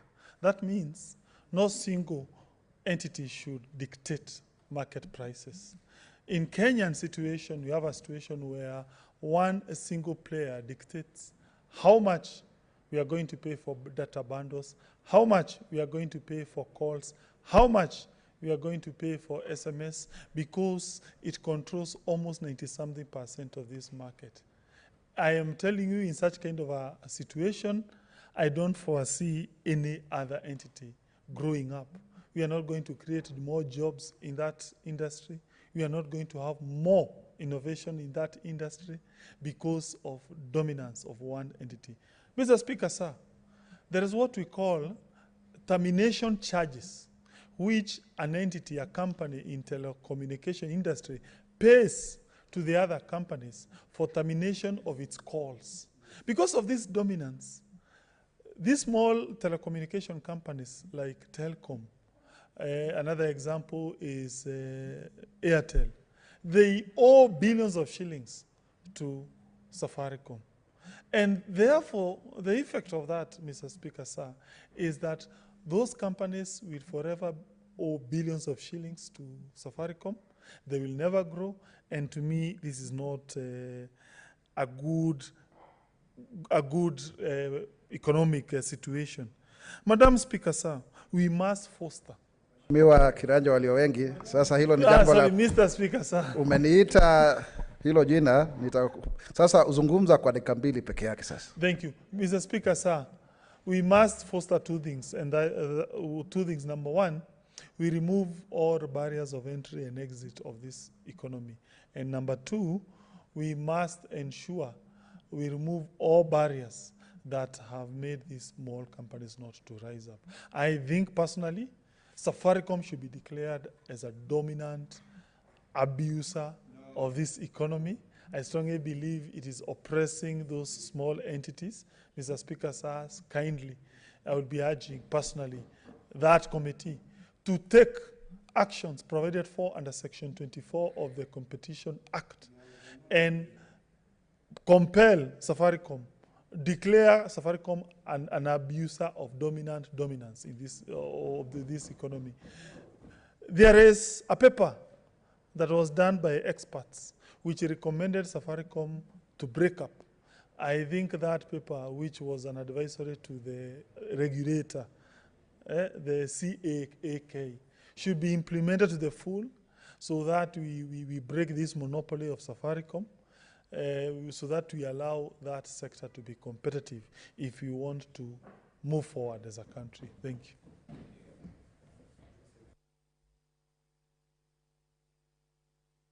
Asante sana Kiranja walio wengi. Nafikiri hata hujamaliza dakika zako 2, lakini naona umeniita Madam Speaker mara nyingi sana. Sasa nafikiri yule aliyefanya hayo alikuwa ni Senator Amos wako. Senator wa Kitui, Senator Enoch Wambua. Thank you, Mr. Speaker. Na samahani, una dakika moja pia kwa sababu ya muda. How many minutes do I have? Dakika moja tafadhali. Sababu lazima tufanye hoja ya 8. In 1 minute, surely. What will I say in 1 minute, Mr. Speaker? Haya basi dakika 2. Okay, thank you, Mr. Speaker. Mr. Speaker, in support of the statement by Senator Were, I want to say 2 things, if I can say that in 2 minutes. One, there is a time after the disputed 2017 general election that a section of this country supporting a particular political leaning was called upon to not consume Safaricom services. For reasons best known to me, I opposed that call because I'm a firm believer, Mr. Speaker, that you cannot criminalize innovation. But second, Mr. Speaker, there is this serious matter of whether Safaricom is still entirely a communications company or is a banking institution. That distinction, Mr. Speaker, should be made, and made as soon as is practically possible. I would suggest, Mr. Speaker, that Safaricom is split into 2. Safaricom, the communications company, regulated by the Communications Authority of Kenya, and the M-Pesa division, regulated by the Central Bank of Kenya. Mr. Speaker, that way, we will infuse sanity in this country. We shall attract more players in the industry. And it will be important that, Mr. Speaker, I hear a lot of people say, and I have reason to believe maybe it is true, that Safaricom has become more powerful than the regulator. That it is both financially and logistically too strong for CAK. Asante sana Mheshimiwa Seneta wa Kitui. Unazungumza kwa ufasaha lakini muda hauturuhusu. Sasa hivi nitampatia Seneta John Kinyua kutoka Laikipia. Asante sana. Una dakika 2. Asante sana Bwana Spika kunipa fursa hii kuchangia kwa taarifa ya Seneta Were. Kwangu kabisa nataka kusema kuhusu utawala wa Safaricom ambao unaonekana ni kama umekuwa ni mkubwa sana katika uchumi wetu wa Kenya. Lakini kwanza tujiulize jambo la kwanza, kwa nini wamekuwa wao ndio wanaongoza katika hiyo idara ambayo yenyewe anashughulikia? Kwangu kabisa naona kwanza huduma zao ni za kufaa. Alafu unaona ya kwamba katika ule ushindani ulioko, wao wanaonekana kana kwamba wameegeza hela nyingi sana katika biashara yao ukilinganisha na wale wengine wako katika hiyo sekta, Bwana Spika. Na unapata ya kwamba pengine vile ambavyo mimi ningekuwa nikiuliza na ndugu zangu wakubaliane na mimi, wale wengine ambao wamekuja wamechelewa kidogo, pengine wanajipata wako katika hali taabani, hawezi wakashindana na hiyo kampuni. Lakini jambo langu ambalo la kuvunja moyo ni ya kwamba Safaricom huwezi ukajua kama wale ni watu wanahusika sana na mambo ya benki, kwa sababu ukiangalia kama M-Pesa unapata ukitembea, sijui kama itaonekana kana kwamba wanafanya vizuri ama vibaya, kwa sababu ukitembea sehemu zote za nchi unapata Safaricom iko kila mahali, na hasa M-Pesa. Na kama mtu ni mgonjwa unapata unaweza ukapata zile hela. Wameleta hata mambo mengine mapya, unapata fuliza, mikopo ambayo watu wanapewa. Kwa hivyo mimi kwangu ningesema ya kwamba lile ambalo lingeangaliwa ni waambiwe, ikiwa wao ni wanafuatilia mambo kuhusu pesa, waweke katika muda unayoyoma. Samahani, nitamuita naibu wa mwenyekiti Seneta Abshiro Halake aweze kumalizia. Thank you very much, Mr. Speaker. Mr. Speaker, I have to tread carefully because I'm the vice chairperson of the ICT committee, but as I support my sister, Senator Were, in her trying to understand the competition within the telecommunications sector, I'd also like to urge Kenyans and to urge us all not to punish companies that have invested heavily in their own innovation, have invested heavily in providing services to the consumers of this country. I don't believe that it's the consumers or the customers that are complaining, it's the competition that is complaining. And one thing I'd like to say, in terms of interoperability or in terms of different business functions of be it data, be it voice, be it money, big investments have gone into this from Safaricom side, because it's not the first time that this question of dominance has come to us, and we've dealt with this before, not as a committee, but just as Kenyans who have looked into these issues. Safaricom is one company that has a sustainability strategy. One thing I'm impressed with is the fact that they have a sustainability strategy where they're actually looking at every action they take, what reaction does it have on the consumer and on the marketplace. So I think for us as legislators to seek to perhaps influence the market forces would be disservice to this country. Mr. Speaker, if you remember correctly, a lot of the competition and Safaricom all started at the same time. But what Safaricom has done, and I'm not holding any brief for them, is that they have really invested and have served this nation. Some of us, actually, I myself was never a Safaricom client. I started off with what was called Kensel at the time. But because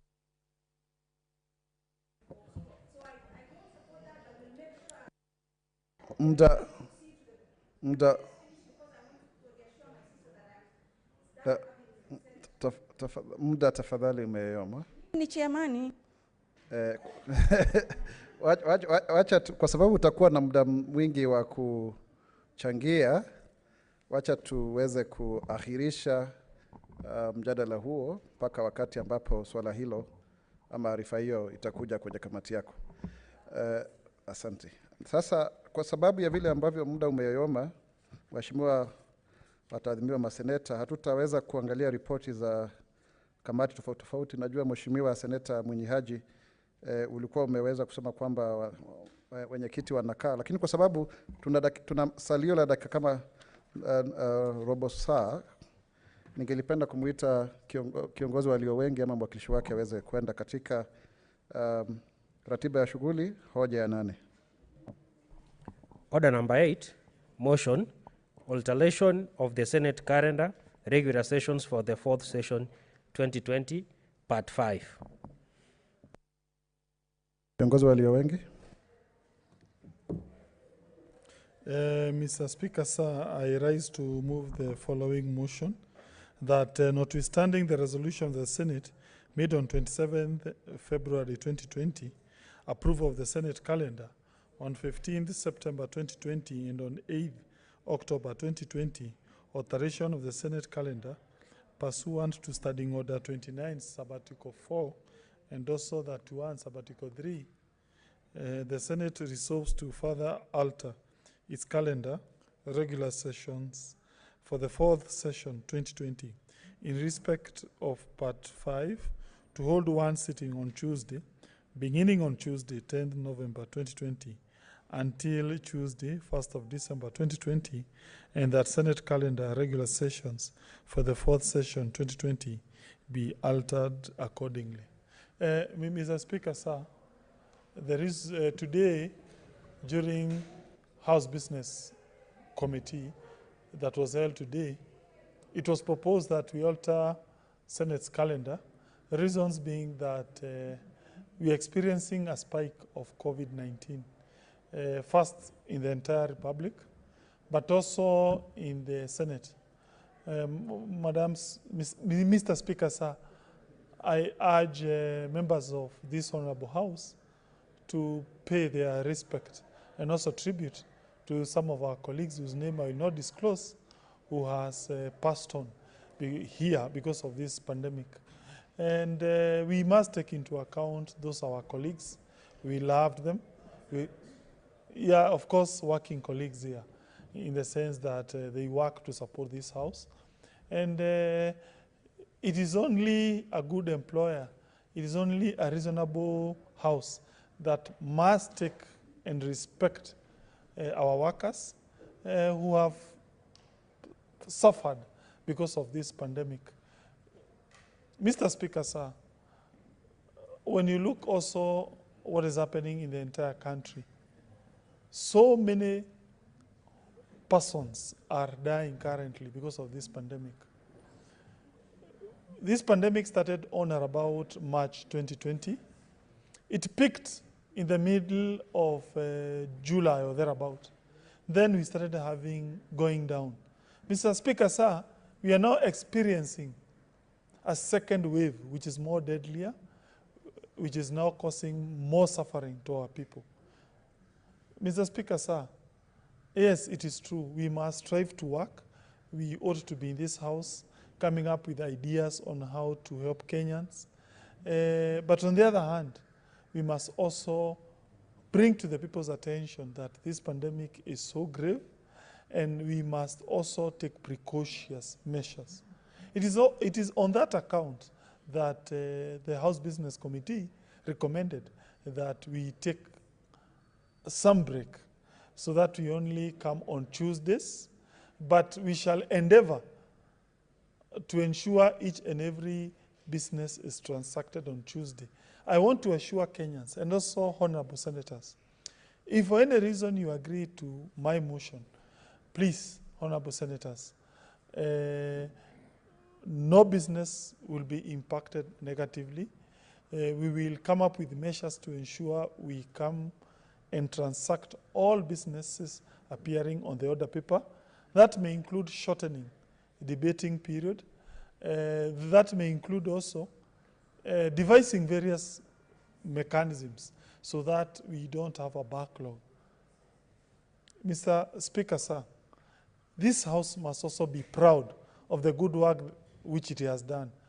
Reason being, for the last 7 months or so, we have been able to process a record 10 bills. We have also processed several motions. We have also processed very contentious motions and bills, including revenue sharing motion formula. And therefore, we must be proud of the work that we have done. But notwithstanding that, we must also understand we are living in very peculiar moments where COVID-19 is now causing some of our staff to be affected. Also senators, by the way. I know of several colleagues who have had this misfortune, and therefore, on such account, please, we may need to slow down a little bit. But I'm sure, Mr. Speaker, sir, various committees will continue transacting business. I guess about 85% of our work occurs at committee level. That is processing of the motions, processing legislative proposals. And therefore, I want to assure the Republic of Kenya, once we pass this motion, the work of the Senate will still continue. We shall be meeting virtually through committees. I'm very proud of the new chairs who have taken various chairmanship positions. They have brought a new mojo to the entire Senate committee structure, and therefore I urge colleagues, please support this motion, but I want to give an assurance that this does not mean that we are slowing down. It's only that we are taking precautions, but also working more and also ensuring we continue processing work. I bring to your attention, colleagues, that since we went virtual, committees are now transacting more businesses as opposed to the time when we used to transact business physically. And therefore, these 2 days that I'm proposing we exclude from coming here will also be productive. And therefore, with that, I beg to move. I ask Senator Were to second. Thank you.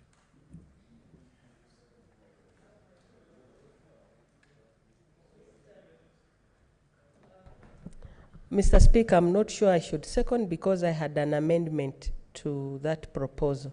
So I don't know if I can second and disagree or second and amend. Nafikiri kama utaweza kuunga mkono, huwezi pia ukapinga kwa wakati mmoja. Kwa hiyo pengine kiongozi alio wengi, pengine mtu mwingine anaweza kuunga. Yes, I have my brother, Senator Omogen. Yes, Mr. Speaker, I rise to support the motion as presented to the House by the Majority Whip. Mr. Speaker, I think we were all told when this virus hit the world that we have the first wave and then the second wave. And Mr. Speaker, we are told that the second wave is more deadly than the first wave. If we were to be honest with ourselves, Mr. Speaker, various institutions have taken a number of steps to respond to this pandemic. Mr. Speaker, as I'm speaking today, the county offices of my county of Nyamira have been ordered closed for 14 days. In fact, here we are saying we want to transact business for a day. But in the county of Nyamira, we have ceased provision of any form of services for 14 days because of this issue of COVID. As we speak today, Mr. Speaker, whether you have a valid visa to China, the Chinese government has closed its borders, and you cannot enter China because that's one way the government of China has decided to deal with this problem of COVID. Mr. Speaker, as we speak today, a country called Australia is not allowing citizens from any other country other than New Zealand to enter the territory of Australia. So, Mr. Speaker, if we are to be realistic, this COVID situation is posing a lot of risk to all of us. Mr. Speaker, just yesterday we saw that WHO has given some measure of hope to the whole world that there could be a possibility of a vaccine being developed by the end of the year in December. So I think a decision being taken by the leadership to propose that we scale down on the activities of the work that is being undertaken in this House is for the safety of all of us. And Mr. Speaker, I've talked to a number of my colleagues. Hoja nidhamu, Senator Cherargei. Thank you, Mr. Speaker. When you look at Standing Order number 35, it says a quorum of the Senate or a committee of the Senate shall be 15 senators. Looking across, Mr. Speaker, we barely make even 10 senators that are in the House. So this intention of bringing this motion was being mischievously brought by the leadership of the House. Mr. Speaker, I want you to order the Sergeant-at-Arms and the clerks to confirm if indeed we are 15, unless Senator Kangata can prove to us that there are ghost senators in this House. So they are violating clearly Standing Order number 35. Thank you, Mr. Speaker. Seneta,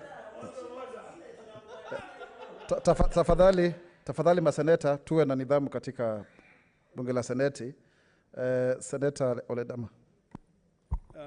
Mr. Speaker, I would like to request that in lieu of, following the intervention by Senator Chelgei, that you ring the bell, because I've seen a lot of senators who are going to have some tea and take a small break, so that we can be able to finalize this matter.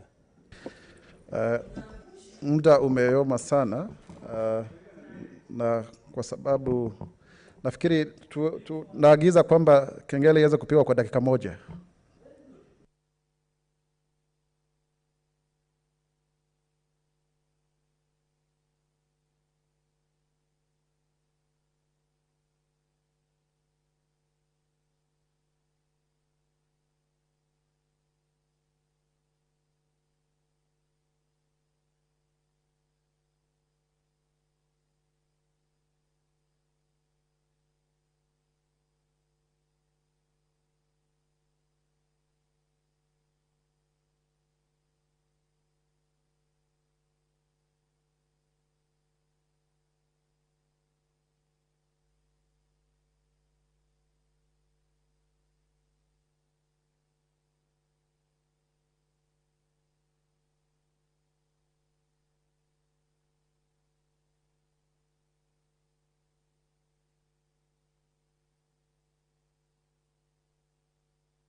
Naongeza muda kwa dakika zingine 4.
Basi waheshimiwa,